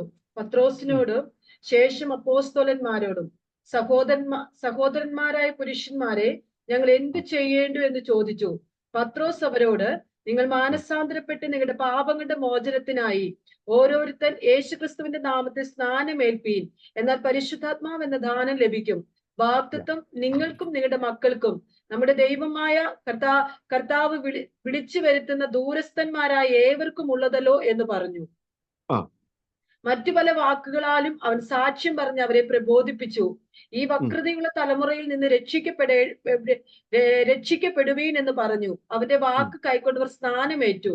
അന്ന് 3000-ഓളം പേർ അവരോട് ചേർന്നു. അവർ അപ്പോസ്തലന്മാരുടെ ഉപദേശം കേട്ടും കൂട്ടായ്മ ആചരിച്ചും അപ്പം നുറുക്കിയും പ്രാർത്ഥന കഴിച്ചും പോന്നു. Okay, thank you. ഇവിടെ നമുക്ക് കാണാൻ പറ്റും, ചില ബൈബിൾ വേർഷനിലൊക്കെ ഇവിടെ കൊടുത്തിരിക്കുന്നത് ഇങ്ങനെയാണ്: ആദിമ ക്രൈസ്തവ സമൂഹം, ദൈവസഭ, ക്രിസ്തു സ്ഥാപിച്ച ദൈവസഭയുടെ ആവിർഭാവം ഇവിടെയാണ്. ഇതാണ് ദൈവസഭയുടെ ചരിത്രം. ഏത് സമുദായക്കാര് പറഞ്ഞാലും യേശുക്രിസ്തു സ്ഥാപിച്ച സഭയുടെ ചരിത്രം ഇവിടെയാണ് തുടങ്ങുന്നത്. ഇതാണ് അടിസ്ഥാന ഉപദേശം. ഇവിടുന്ന് അങ്ങോട്ട് വന്നതാണ് ഈ ഇന്ന് വരെയുള്ള എല്ലാ സഭകളും. എല്ലാ സഭ എന്ന് പറയുന്നില്ല, ഉപദേശത്തിൽ നിലനിൽക്കുന്ന സഭകളല്ല. ഇനിയും പത്രോസിനോട് അവർ ചോദിക്കുക, സഹോദരന്മാരെ, രക്ഷ പ്രാപിക്കാൻ ഞങ്ങൾ എന്ത് ചെയ്യണം? പ്രസംഗം കേട്ടപ്പോൾ ചില കാര്യങ്ങൾ അവർക്ക് ബോധ്യപ്പെട്ടു. അവരുടെ തെറ്റ് അവർക്ക് മനസ്സിലായി. ഇനി അതിൽ നിന്ന് വിടുതൽ പ്രാപിക്കണം. എന്നാലും തെറ്റുണ്ടെങ്കിലും പാപികളാണെങ്കിലും രക്ഷ പ്രാപിക്കാൻ ഞങ്ങൾ എന്ത് ചെയ്യണം? ക്രിസ്തുവേശു തൻ്റെ രാജ്യത്തിൽ, സ്വർഗത്തിൽ തന്നോടുകൂടെ വസിക്കുവാനായി ഒരുക്കിയിരിക്കുന്ന ആ രാജ്യത്തിൽ പ്രവേശിക്കാൻ ഞങ്ങൾ എന്ത് ചെയ്യണം? കൊടുമുഴക്കത്തോടെ ആകാശം ഒഴിഞ്ഞു പോകുമ്പോൾ, ഭൂമിയും മൂലപദാർത്ഥങ്ങളും വെന്തു പോകുമ്പോൾ, ചൂള പോലെ കത്തുന്ന ദിവസം വരുമ്പോൾ അതിലകപ്പെട്ട് പോകാതെ നിത്യജീവൻ പ്രാപിക്കണമെങ്കിൽ എൻ്റെ പിതാവിന്റെ ഭവനത്തിൽ അനേക വാസസ്ഥലമുണ്ട്, അത് ഒരുക്കി കഴിയുമ്പോൾ ഞാൻ നിങ്ങളെ ചേർക്കാൻ വരുമെന്ന യേശു ക്രിസ്തുവിന്റെ വാഗ്ദത്തം അനുസരിച്ച് ക്രിസ്തുവിനോടുകൂടെ ചേർന്ന് നിത്യതയിൽ പ്രവേശിക്കണമെങ്കിൽ ഞങ്ങൾ എന്ത് ചെയ്യണമെന്ന് ഈ ലോകത്തിന്റെ കോണിൽ നിന്ന് ആര് എവിടെ ചോദിച്ചാൽ ഒറ്റ ഉത്തരമേ ഉള്ളൂ: നിങ്ങൾ മാനസാന്തരപ്പെട്ട് സുവിശേഷത്തിൽ വിശ്വസിക്കണം. സ്നാപയോഹന്നാന്റെ 1-ാമത്തെ പ്രസംഗം മാനസാന്തരത്തിന് യോഗ്യമായ ഫലം കായി. യേശുക്രിസ്തുവിന്റെ 1-ാമത്തെ പ്രസംഗം കാലം തികഞ്ഞു, ദൈവരാജ്യം സമീപിച്ചിരിക്കുന്നു, ആകയാൽ മാനസാന്തരപ്പെട്ട് സുവിശേഷത്തിൽ വിശ്വസിപ്പിൻ.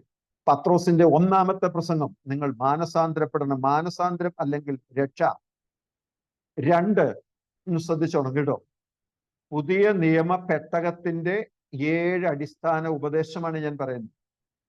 ആ കാലഘട്ടത്തിൽ, നോഹയുടെ കാലഘട്ടത്തിൽ, നോഹയും അവർ 8 പേരും രക്ഷ പ്രാപിച്ച പെട്ടകത്തിന് 7 കൃത്യമായ കണക്ക്, ഉപദേശം, കൽപ്പന ദൈവം കൊടുത്തതുപോലെ ഈ കാലഘട്ടത്തിൽ ഏത് ജാതിയിലോ മതത്തിലോ കുലത്തിലോ വംശത്തിലോ വർഗത്തിലോ പെട്ടവരായിരുന്നാൽ അവർക്കും സ്വർഗം ദാനമാണ്. കൃപായുഗത്തിന്റെ പ്രത്യേകതയാണ്.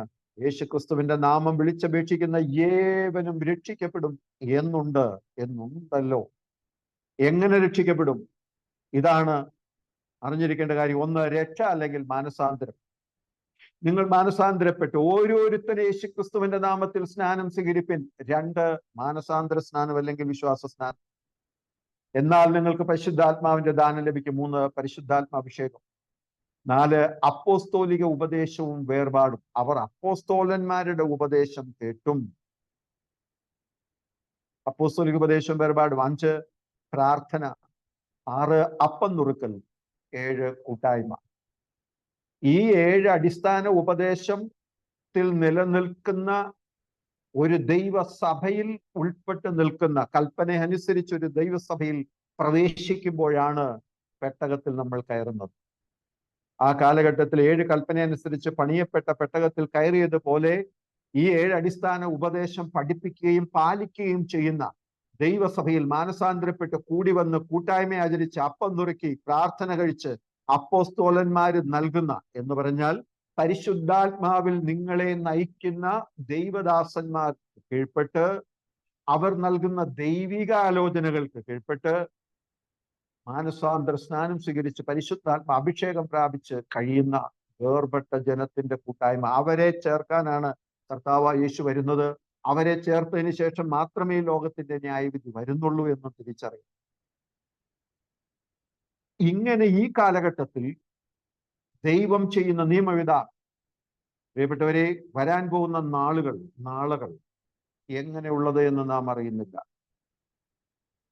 തീർച്ചയായിട്ടും അന്ത്യകാലത്ത് ദുർഘട സമയങ്ങൾ വരും. നമുക്കറിയാം, മനുഷ്യർ സ്വസ്നേഹികളും വമ്പ് പറയുന്നവരും തന്നിഷ്ടക്കാരും ധാർഷ്ട്യക്കാരും അമ്മയപ്പന്മാരെ അനുസരിക്കാത്തവരും ഉഗ്രന്മാരും ഭക്തിയുടെ വേഷം ധരിച്ചതിന്റെ ശക്തിയെ ത്യജിക്കുന്നവരുമായിരിക്കും. ഇതൊന്നും വിശദീകരിക്കേണ്ട ആവശ്യമില്ല. പത്രവാർത്തകളിലൂടെ, മീഡിയയിലൂടെ ഇതെല്ലാം നമ്മൾ അനുദിനം കേട്ടുകൊണ്ടിരിക്കുകയാണ്. ഇനി ലോകത്തെ കാത്തിരിക്കുന്ന മഹാവ്യാധികൾ, രോഗങ്ങൾ എന്താന്ന് നമുക്കറിയത്തില്ല. ഭൂമി ഉടുപ്പ് പഴകുന്നത് പോലെ പഴകും. യുദ്ധങ്ങളും ക്ഷാമങ്ങളും അവിടെ ഉണ്ടാകും. ഇതൊക്കെ ഈറ്റുനോവിന്റെ ആരംഭമാണ്. കർത്താവ് തന്റെ സഭയെ ചേർക്കാൻ വരുന്നതിന് മുൻപ് ലോകം ഏതെല്ലാം വിധത്തിൽ പാപത്തിന്റെ വഴികളിലൂടെ സഞ്ചരിക്കുമെന്ന് നമുക്കറിയത്തില്ല. അതിൻ്റെ എല്ലാം മധ്യത്തിൽ ഒറ്റ കാര്യം ഇന്ന് ദൈവാത്മാവ് ഞാൻ പറയുകയാണ്, നിങ്ങളെ ഓർമ്മപ്പെടുത്തുകയാണ്. നിങ്ങളെ മാത്രമല്ല, നിങ്ങളിലൂടെ ഈ സന്ദേശം ആരൊക്കെ കേൾക്കുന്നു അവർക്കെല്ലാവരെയും ഓർമ്മപ്പെടുത്തുകയാണ്. ഭൂമി അതിൽ അതിക്രമം കൊണ്ട് നിറഞ്ഞിരിക്കും. ഞാൻ ഭൂമിയെ അവരോടുകൂടെ നശിപ്പിക്കും, എന്നാൽ നിന്നോടോ ഞാൻ ഒരു നിയമം ചെയ്തു. വ്യക്തിപരമായി ദൈവാത്മാവ് പറയുകയാണ്. പ്രിയപ്പെട്ടവരെ, എല്ലാ ഇസ്രായേലിനോടും കൂടെ യഹോവ ഇല്ലല്ലോ. ദിനവൃത്താന്ത പുസ്തകത്തിൽ നമ്മൾ വായിക്കുന്ന കാര്യമാണ്. എല്ലാ ഇസ്രായേലിനോടും കൂടെ, ദൈവമക്കൾ എന്ന് പറയുന്ന എല്ലാവരോടും കൂടെ ദൈവമില്ല. എന്നാൽ നിന്നോട് ഞാൻ ഒരു നിയമം ചെയ്യുന്നു. നീ പെട്ടകത്തിൽ കടന്നാൽ, നിന്റെ മക്കൾ ഈ ഉപദേശമുള്ള ദൈവസഭയിലാണെങ്കിൽ, അതേ നമ്മുടെ പ്രിയപ്പെട്ടവർ മാനസാന്തരപ്പെട്ട് ദൈവത്തെ ഭയപ്പെട്ട് ദൈവസഭയോട് ചേർന്ന് ഒരു ജീവിതം നയിക്കുന്ന കൂട്ടായ്മയും പ്രാർത്ഥനകൾക്കും മുടങ്ങാതെ പങ്കെടുക്കുന്നവരാണെങ്കിൽ, നിന്നോടൊരു നിയമം ദൈവം ചെയ്യും. ഏത് അനർത്ഥത്തിൽ നിന്നും തമ്പുരാൻ തന്റെ കരം നീട്ടി എന്നെയും നിങ്ങളെയും ദൈവം വിടിവിച്ചിരിക്കും. അല്ലെങ്കിൽ ഞാനൊന്നും ലോകത്ത് കാണില്ല പ്രിയപ്പെട്ടവർ. എത്രയോ യാത്രകളുടെ ഇടയിൽ എന്തെല്ലാം അപകട സാധ്യതകൾ, ഏതെല്ലാം അനർത്ഥങ്ങൾ മുന്നിൽ, വൈരികളുടെയും വിരോധികളുടെയും സുവിശേഷ വിരോധികളുടെ ഒക്കെ മുന്നിൽ എത്ര പ്രാവശ്യം അകപ്പെട്ടു. എവിടെയെല്ലാം ഏതെല്ലാം നിലകളിൽ വേലയോടുള്ള ബന്ധത്തിൽ നമ്മൾ യാത്ര ചെയ്യുന്നവരാണ്. ഒന്നോർക്കുക, ഏത് വ്യാധി ഇനിയും വരട്ടെ, വന്നാൽ നമുക്ക് വരാതിരിക്കാൻ പ്രാർത്ഥിക്കാം. പക്ഷെ വന്നാൽ, ഏത് അനർത്ഥങ്ങളും വന്നാൽ, പ്രകൃതിക്ഷോഭം വന്നാൽ, ഈ വാക്ക് മറക്കരുത്, ഈ വചനം മറക്കരുത്. നിന്നോടോ ഞാൻ ഒരു നിയമം ചെയ്യുമെന്ന് പറഞ്ഞ് ഇന്ന് രാത്രിയിൽ കർത്താവ് വിളിച്ചു വേർതിരിച്ചിരിക്കുന്ന വാത്സല്യ സഹോദരിമാരെ, നിങ്ങളുടെ ഹൃദയത്തിന്റെ പലകയിൽ എഴുതണം, ഇത് സംഗ്രഹിക്കണം. അതേ, പെരുവെള്ളത്തിനടിയിലൂടെ കടന്നുപോയാൽ, അനർത്ഥങ്ങൾ വന്നാൽ, ദുഃഖങ്ങൾ വന്നാൽ, സങ്കടങ്ങൾ വന്നാൽ, ഒറ്റപ്പെട്ടു പോയാൽ, പരിഹാസവും നിന്ദയും പഴിയും ദുഷിയും ഈ നാമനിമിത്തമുണ്ടായാൽ, വേല നിമിത്തമുണ്ടായാലും ഇത് നിങ്ങൾ മറക്കരുത്. ഇന്ന് രാത്രിയിൽ ദൈവാത്മാവ് പറയുന്നു, നിന്നോടോ ഞാൻ ഒരു നിയമം ചെയ്യുന്നു. ഇന്ന് രാത്രിയിൽ അതെ, മാനസാന്തരപ്പെട്ട് സുവിശേഷത്തിൽ വിശ്വസിക്കും. ആ മാനസാന്തര ജീവിതം നയിക്കുന്ന ഓരോ പ്രിയപ്പെട്ടവരെയും കാത്തു സൂക്ഷിക്കുവാൻ നമ്മുടെ ദൈവം ശക്തനായ ദൈവമാണ്, മതിയായ ദൈവമാണ്. പ്രിയപ്പെട്ടവരെ, ഈ മാനസാന്തരം എന്ന് പറയുമ്പോൾ അത് ഓരോ വിഷയങ്ങളും ഓരോന്നായിട്ടാണ് ഞാൻ സാധാരണ പഠിപ്പിക്കുന്നത് നമ്മുടെ ബൈബിൾ ക്ലാസ്സുകളിൽ. അറിയാലോ, നമുക്ക് ഒരു ട്രെയിനിങ് സെന്റർ ഉള്ള കാര്യമൊക്കെ എനിക്ക് തോന്നുന്നു സിസ്റ്റർക്ക് അറിയാം. ഈ 7 അടിസ്ഥാന ഉപദേശമാണ് ഏത് ദൈവസഭയിലും ആദ്യം പഠിപ്പിക്കേണ്ട വിഷയം. ഇത് നമ്മൾ ഇന്ന് ഈ കാലഘട്ടം വലിയൊരു അബദ്ധത്തിലൂടെ പോവുകയാണ്. മാനസാന്തരം എന്ന് പറഞ്ഞാൽ ദൈവത്തെ ഭയപ്പെടുന്നു. ദൈവം ഒരു കാര്യം ചെയ്യരുതെന്ന് പറഞ്ഞാൽ ചെയ്യുകയില്ല എന്നുള്ള തീരുമാനത്തിൽ നിൽക്കുക. അവിടെ മാനുഷിക ജഡരക്തങ്ങളോട് ആലോചന ചോദിക്കേണ്ട കാര്യമില്ല. ഇന്ന് പലരും ഈ പെട്ടകം എന്ന് പറഞ്ഞാൽ നമുക്കറിയാം 3000 3500-ലധികം സഭകൾ യേശുക്രിസ്തുവിന്റെ നാമത്തിലുണ്ട് എന്ന് പറയപ്പെടുന്നു. കർത്താവ് ഒറ്റ സഭയെ സ്ഥാപിച്ചിട്ടുള്ളൂ. അത് ഇതാണ്, നമ്മൾ വായിച്ചതാണ്, അതാണ് സഭ. എന്നാൽ ആ നാമത്തിൽ 3500-ലധികം പരം സഭകളുണ്ട്. അതെല്ലാം പെട്ടകങ്ങളാണ്. അവിടെ എല്ലാം രക്ഷയുണ്ടെന്നാണ് പ്രചരിപ്പിക്കുന്നത്. കടന്നുവരുവിന് അനുഗ്രഹം പ്രാപിക്കുന്നു. ഇന്ന് പലരും യേശുക്രിസ്തുവിൽ നിന്ന് ലഭിച്ച പ്രകാശം ഉപയോഗിച്ച്, ദൈവമേൽപ്പിച്ച ശുശ്രൂഷ ഉപയോഗിച്ച് ദൈവത്തെ ഉയർത്തുന്നതിന് പകരം തങ്ങളുടെ സാമ്രാജ്യം പണിതുകൂട്ടിക്കൊണ്ടിരിക്കുകയാണ്. ഓരോരുത്തർക്കും അവരുടേതായ സാമ്രാജ്യം. അവിടെ ഉപദേശത്തിന് പ്രസക്തിയില്ല. ഞാൻ ചിലരോടൊക്കെ, ചില ലീഡേഴ്സിനോടൊക്കെ പേഴ്സണലി സംസാരിച്ചത്, ഒരാൾ എന്നോട് തീർത്തും പറഞ്ഞു, ഞാൻ ഒരു ഇൻസ്റ്റിറ്റ്യൂട്ടിലെ ബൈബിൾ കോളേജിൽ പഠിപ്പിക്കും, പക്ഷേ ഞങ്ങളുടെ എത്തിക്സ്, ഞങ്ങളുടെ തിയറി, അല്ലെ ഞങ്ങളുടെ ലക്ഷ്യമെന്ന് പറയുന്നത് ആള് വരിക എന്നുള്ളതാണ്. പാസ്റ്റർ പറയുന്ന പോലെ ഇത്ര വിശദകരമായ ഒരു പഠനമോ കാര്യങ്ങളോ മാനസാന്തരവും ഞങ്ങൾ വാസ്തവത്തിൽ ആഗ്രഹിക്കുന്നു. ഈ എറണാകുളത്ത് തന്നെയുള്ള വേറൊരു ചർച്ചിന്റെ ലീഡർ എന്നോട് പറഞ്ഞു, ഞങ്ങളുടെ ചർച്ചിൽ വരുന്നവര് എന്ത് ഡ്രസ്സാണ് ഇടുന്നതെന്ന് ഞങ്ങൾ ശ്രദ്ധിക്കാറില്ല, അതിന്റെ ആവശ്യമില്ല, ഞങ്ങൾ മൈൻഡ് ചെയ്യാറില്ല. മേ ബി അവർ ടീഷർട്ട് ആയിരിക്കാം, ജീൻസ് ആയിരിക്കാം, അല്ലെങ്കിൽ അത് അവരുടെ ഇഷ്ടമാണ്. അവിടെ ഇനി നാളെ പ്രത്യേകിച്ച് ഇനി ഡ്രസ്സ് ഇടാതെ ചെന്നാലും അവർക്കത് പ്രശ്നമല്ലെന്ന അദ്ദേഹത്തിന്റെ സംസാരത്തിൽ നിന്ന് ഞാൻ മനസ്സിലാക്കുന്നു. അങ്ങനെയുള്ള സാത്താന്യ സഭകൾ വേറെയുണ്ട്. ഇങ്ങനെ ലോകത്തിന്റെ ഏതറ്റം വരെയും പോകാം, എന്നിട്ട് അവസാനം എങ്ങനെ സ്വർഗത്തിലും പോകാം എന്ന് ചിന്തിക്കുന്നവരായി ഇന്ന് പലരും. ഞാൻ ഒന്നുകൂടെ പറയുകയാണ്, ഈ ഉപദേശം ഏറ്റെടുത്ത് മാനസാന്തരപ്പെടാത്ത 800 കോടി പേര് നശിച്ചു പോയാലും അവരെ സ്വർഗം എണ്ണുന്നില്ല. കൽപ്പന അനുസരിക്കുന്ന 8എങ്കിൽ 8 അവരെ ചേർക്കാനാകത്താവും. No doubt. മത്തായിയുടെ സുവിശേഷം 7-ാം അധ്യായത്തിന്റെ 21-ാം വാക്യം ഒന്ന് വായിച്ച്, നമുക്കറിയാം, നമ്മൾ ഒത്തിരി വായിച്ചതാണ്. എങ്കിലും ഞാൻ ഒരു വിഷയം പറയുമ്പോൾ, നാളെ ഒരാൾ ചോദിച്ചാൽ, നിങ്ങൾ സുവിശേഷം പറയുമ്പോൾ ഒരാൾ ചോദിച്ചാൽ ആധികാരികമായിട്ട് തെളിവടക്കം, വചനത്തിന്റെ തെളിവ് നിങ്ങൾ കൊടുത്താൽ മതി. വേറെ ഒരു വിശദീകരണത്തിന് പോകണ്ട. ഇറ്റ് ഈസ് റിട്ടൺ, ഇങ്ങനെ എഴുതപ്പെട്ടിരിക്കുന്നു എന്നുള്ള കാര്യം മാത്രം പറഞ്ഞാൽ മതി. സ്വർഗം അത് മുദ്രയിട്ടിരിക്കും. എന്നോട് കർത്താവേ കർത്താവേ എന്ന് പറയുന്നവൻ ഏവനുമല്ല, സ്വർഗസ്ഥനായ എന്റെ പിതാവിന്റെ ഇഷ്ടം ചെയ്യുന്നവൻ അത്രേ സ്വർഗരാജ്യത്തിൽ കടക്കുന്നത്. വെരി ക്ലിയർ ആയിട്ട് കൊടുത്തിരിക്കുകയാണ്. കർത്താവേ കർത്താവേ എന്ന് എന്നോട് പറയുന്നവനോ വിളിച്ചപേക്ഷിക്കുന്നവനോ അല്ല സ്വർഗത്തിൽ പോകുന്നത്. സ്വർഗസ്നായ എന്റെ പിതാവിന്റെ ഇഷ്ടം ചെയ്യുന്നവനാണ്. സ്വർഗസ്നായ പിതാവിന്റെ ഇഷ്ടം എന്തെന്ന് പഠിപ്പിച്ചത് യേശുവാണ്. ഉപദേശം തന്നത് കർത്താവാണ്. ആ കർത്താവിനെ ഒരാൾ തള്ളുന്നവൻ, യേശു പറഞ്ഞു നിങ്ങളെ തള്ളുന്നവൻ, യേശു അയച്ച ഒരാളെ തള്ളുന്നവൻ, നിങ്ങളെ തള്ളുന്നവൻ എന്നെ തള്ളുന്നു, എന്നെ തള്ളുന്നവൻ എന്നെ അയച്ച പിതാവിനെ തള്ളുന്നു. ഒന്നുകൂടെ പറയാം, ക്രിസ്തുവിന്റെ ഉപദേശത്തിൽ നിലനിൽക്കാതെ അതിർ കടന്നു പോകുന്ന ഒരുത്തനും ദൈവമില്ല. അറിയാലോ വാക്യം, യോഹന്നാന്റെ ലേഖനത്തിലുള്ള. യേശു ക്രിസ്തുവിന്റെ ഉപദേശത്തിൽ നിലനിൽക്കാതെ അതിർ കടന്നു പോകുന്ന ഒരു ലീഡറുടെ കീഴിൽ 10 കോടി സഭാ മെമ്പേഴ്സ് ഉണ്ടെന്ന് പറഞ്ഞാലും അവർക്ക് ദൈവമില്ല, സ്വർഗത്തിൽ പോവുകയല്ല. നിങ്ങൾ ആരും വിഷമിക്കേണ്ട, ആരും അതിനകത്ത് സംശയിക്കേണ്ട. ക്രിസ്തുവിന്റെ ഉപദേശത്തിൽ നിലനിൽക്കാതെ അതിർ കടന്നു പോകുന്ന ഒരുത്തനും ദൈവമില്ല. അപ്പൊ എന്നോട് കർത്താവേ കർത്താവേ എന്ന് പറയുന്നവനല്ല, എന്റെ പിതാവിന്റെ ഇഷ്ടം ചെയ്യുന്നവൻ. പ്രിയ ദൈവമക്കളെ, ദൈവം നമുക്ക് എന്തെല്ലാം നന്മകൾ ഈ നാമത്തിൽ നിങ്ങൾ പ്രാപിച്ചു എന്നതല്ല ഒരു വ്യക്തിയുടെ ദൈവകൃപ അളക്കുന്നത്. എത്രത്തോളം ദൈവം നമ്മെ ഉപയോഗിക്കുന്നു എന്നതും നമ്മൾ സ്വർഗത്തിൽ പോകുമെന്ന് ഉറപ്പ് തരുന്നില്ല. ഏതെല്ലാം വിധത്തിൽ കർത്താവിന് വേണ്ടി ചെയ്തു പ്രവർത്തിച്ചു, എത്ര ലക്ഷങ്ങൾ കർത്താവിൽ നിന്ന് പ്രാപിച്ചു, ഇതൊന്നും സ്വർഗവുമായിട്ട് ബന്ധപ്പെട്ട കാര്യങ്ങളല്ല. ഞാൻ അതിന്റെ വിശദാംശങ്ങളിലേക്ക് പോകുന്നില്ല. താഴത്തെ വാക്യം കൂടെ വായിക്കും.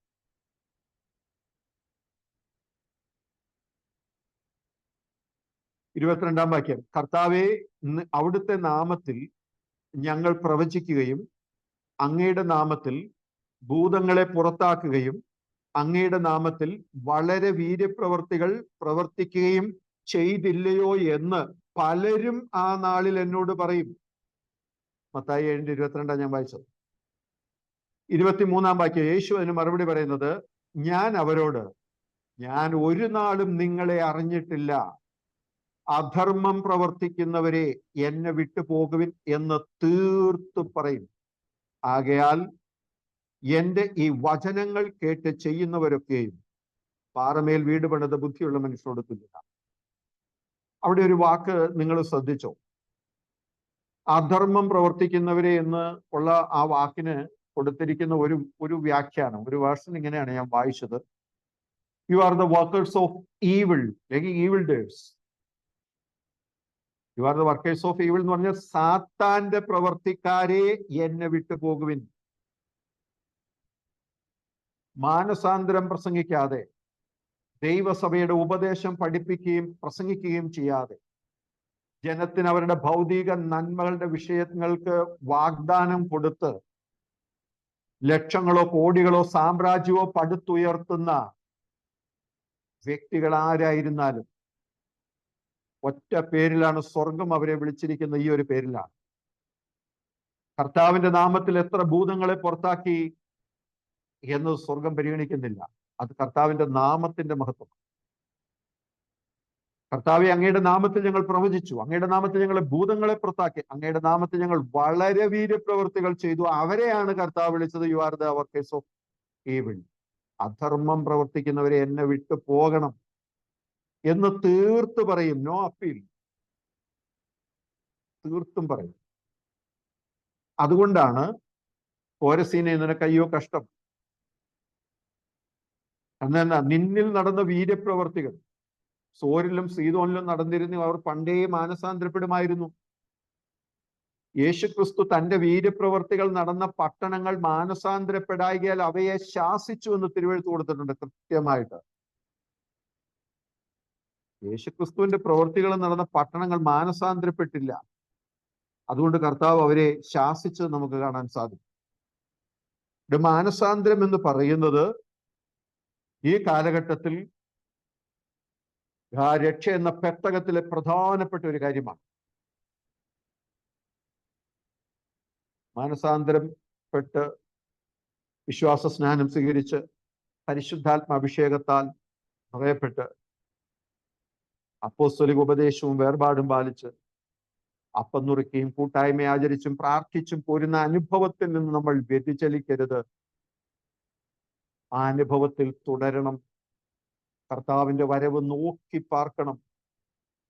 യജമാനൻ എപ്പോൾ വന്ന് വിളിച്ചാലും വിളക്കിൽ എണ്ണയും കൂടി കരുതിയ ബുദ്ധിയുള്ള കന്യകമാരെ പോലെ എപ്പോഴും പ്രാർത്ഥിച്ചും ഉണർന്നു അവിടുത്തെ വരവ് നോക്കി പാർത്തിരിക്കേണ്ട സമയത്തിന്റെ അറ്റത്ത് നാം എത്തിയിരിക്കുകയാണ്. അങ്ങനെയുള്ളവര് ശിലോഹാമിലെ കെട്ടിടം ഇടിഞ്ഞു വീഴുന്ന സാഹചര്യത്തിൽ നിന്നും, അല്ലെങ്കിൽ പീലാത്തോസിന്റെ കയ്യാലുള്ള അപമൃത്യുവിൽ നിന്നൊക്കെ വിടുവിക്കുവാൻ നമ്മുടെ ദൈവം മതിയായത്. അതാണ് കർത്താവ് പറഞ്ഞത്, മാനസാന്തരപ്പെടായികയാൽ നശിച്ചു പോകും. എന്നാൽ മാനസാന്തരപ്പെടുന്നവരോട് പറയുന്നു, നിന്നോടോ ഞാൻ ഒരു നിയമം ചെയ്യും. ആ പെട്ടകത്തിൽ കയറണം, സുരക്ഷിതമായിരിക്കും. 10,000 അടി ഉയരത്തിൽ വെള്ളം പൊങ്ങിയിട്ട് പോലും,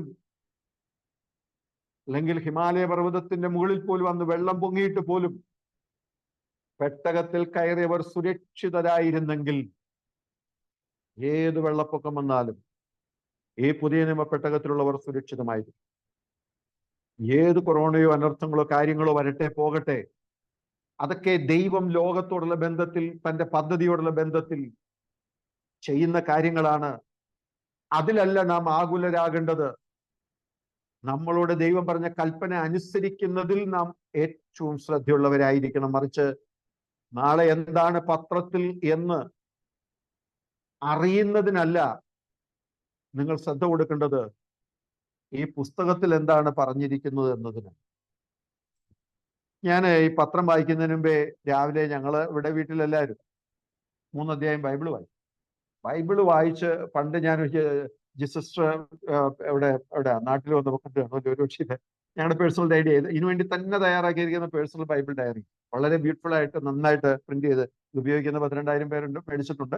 അത് ഞാൻ പറയാണ്, അത് വായിച്ച് കഴിഞ്ഞ് അതിൽ നിന്ന് വചനം ഡയറിയിൽ എഴുതി സമർപ്പിച്ച് പ്രാർത്ഥിച്ചിട്ടേ പത്രം വായിക്കുന്നുള്ളൂ. ഇത് വായിച്ചിട്ട് എന്ത് നേടാനാ? ഈ പത്രം വായിച്ചിട്ട് എന്ത് കിട്ടാനാ? ഇന്നലെ എന്ത് സംഭവിച്ചു എന്നല്ലേ അതിനകത്ത് പറയുന്നത്. അതിനും പറയുന്നതിൽ എന്തെല്ലാം വാസ്തവം വല്ലതും ഉണ്ടോ? 10 ലക്ഷം രൂപ കൊടുത്ത് ഇടുന്ന പരസ്യം കണ്ടു നമ്മൾ മടുത്ത് ഫ്രണ്ട് പേജ് എടുത്താൽ അതേ ഉള്ളൂ. അത് ശ്രദ്ധിക്കാറേ ഇല്ല. ഈ പുസ്തകം, ഇതിനകത്ത് ദൈവത്തിന്റെ നിയമങ്ങൾ ഇവിടെയാണ്. എന്ത് സന്തോഷമെന്നറിയോ വായിച്ച്? പ്രിയപ്പെട്ടവരെ, ആകയാൽ ഇന്ന് രാത്രി ദൈവം നമ്മളോട് തന്ന ആ കൽപ്പന, ഭൂമി സകല ജഡത്തെയും ഞാൻ നശിപ്പിക്കും. ഭൂമി അതിന്റെ അതിക്രമം കൊണ്ട് നിറഞ്ഞിരിക്കുകയാണ്. ഈ കാലഘട്ടം അതിക്രമത്തിന്റെ, അഹങ്കാരത്തിന്റെ, ധാർഷ്ട്യത്തിന്റെ മുൾമുടിയിലെത്തിയിരിക്കുമ്പോൾ നാം ദൈവത്തെ ഭയപ്പെടുക. ആകാശത്തിന് കീഴിൽ നിന്നും ജീവശ്വാസമുള്ള സർവ്വ ജഡത്തെയും നശിപ്പിപ്പാൻ ഞാൻ ഭൂമിയിൽ ഒരു ജലപ്രളയം വരുത്തും. ഭൂമിയിലുള്ളതൊക്കെ നശിച്ചു പോകും. നിന്നോടോ ഞാൻ ഒരു നിയമം ചെയ്യും. ഇന്ന് രാത്രിയിൽ കർത്താവെ, എന്നോടും അങ്ങേക്ക് കരുണ തോന്നിയല്ലോ. അടിയൻ ഇതാ സമർപ്പിക്കുന്നു, എന്നോടും ഒരു നിയമം ചെയ്യണമേ. ഞാനും നിയമം ചെയ്യുന്നു. ജോഷുവ പറഞ്ഞു, ഞാനും എൻ്റെ കുടുംബവും ഞങ്ങൾ യഹോവയെ സേവിക്കും. ദാവീദ് പറഞ്ഞു, യഹോവ എൻ്റെ ഇടയനാണ്. അത് അവരുടെ പേഴ്സണൽ ഡിസിഷനാണ്. വ്യക്തിപരമായ ഒരു തീരുമാനം ഇന്ന് രാത്രിയിൽ എടുക്കുക.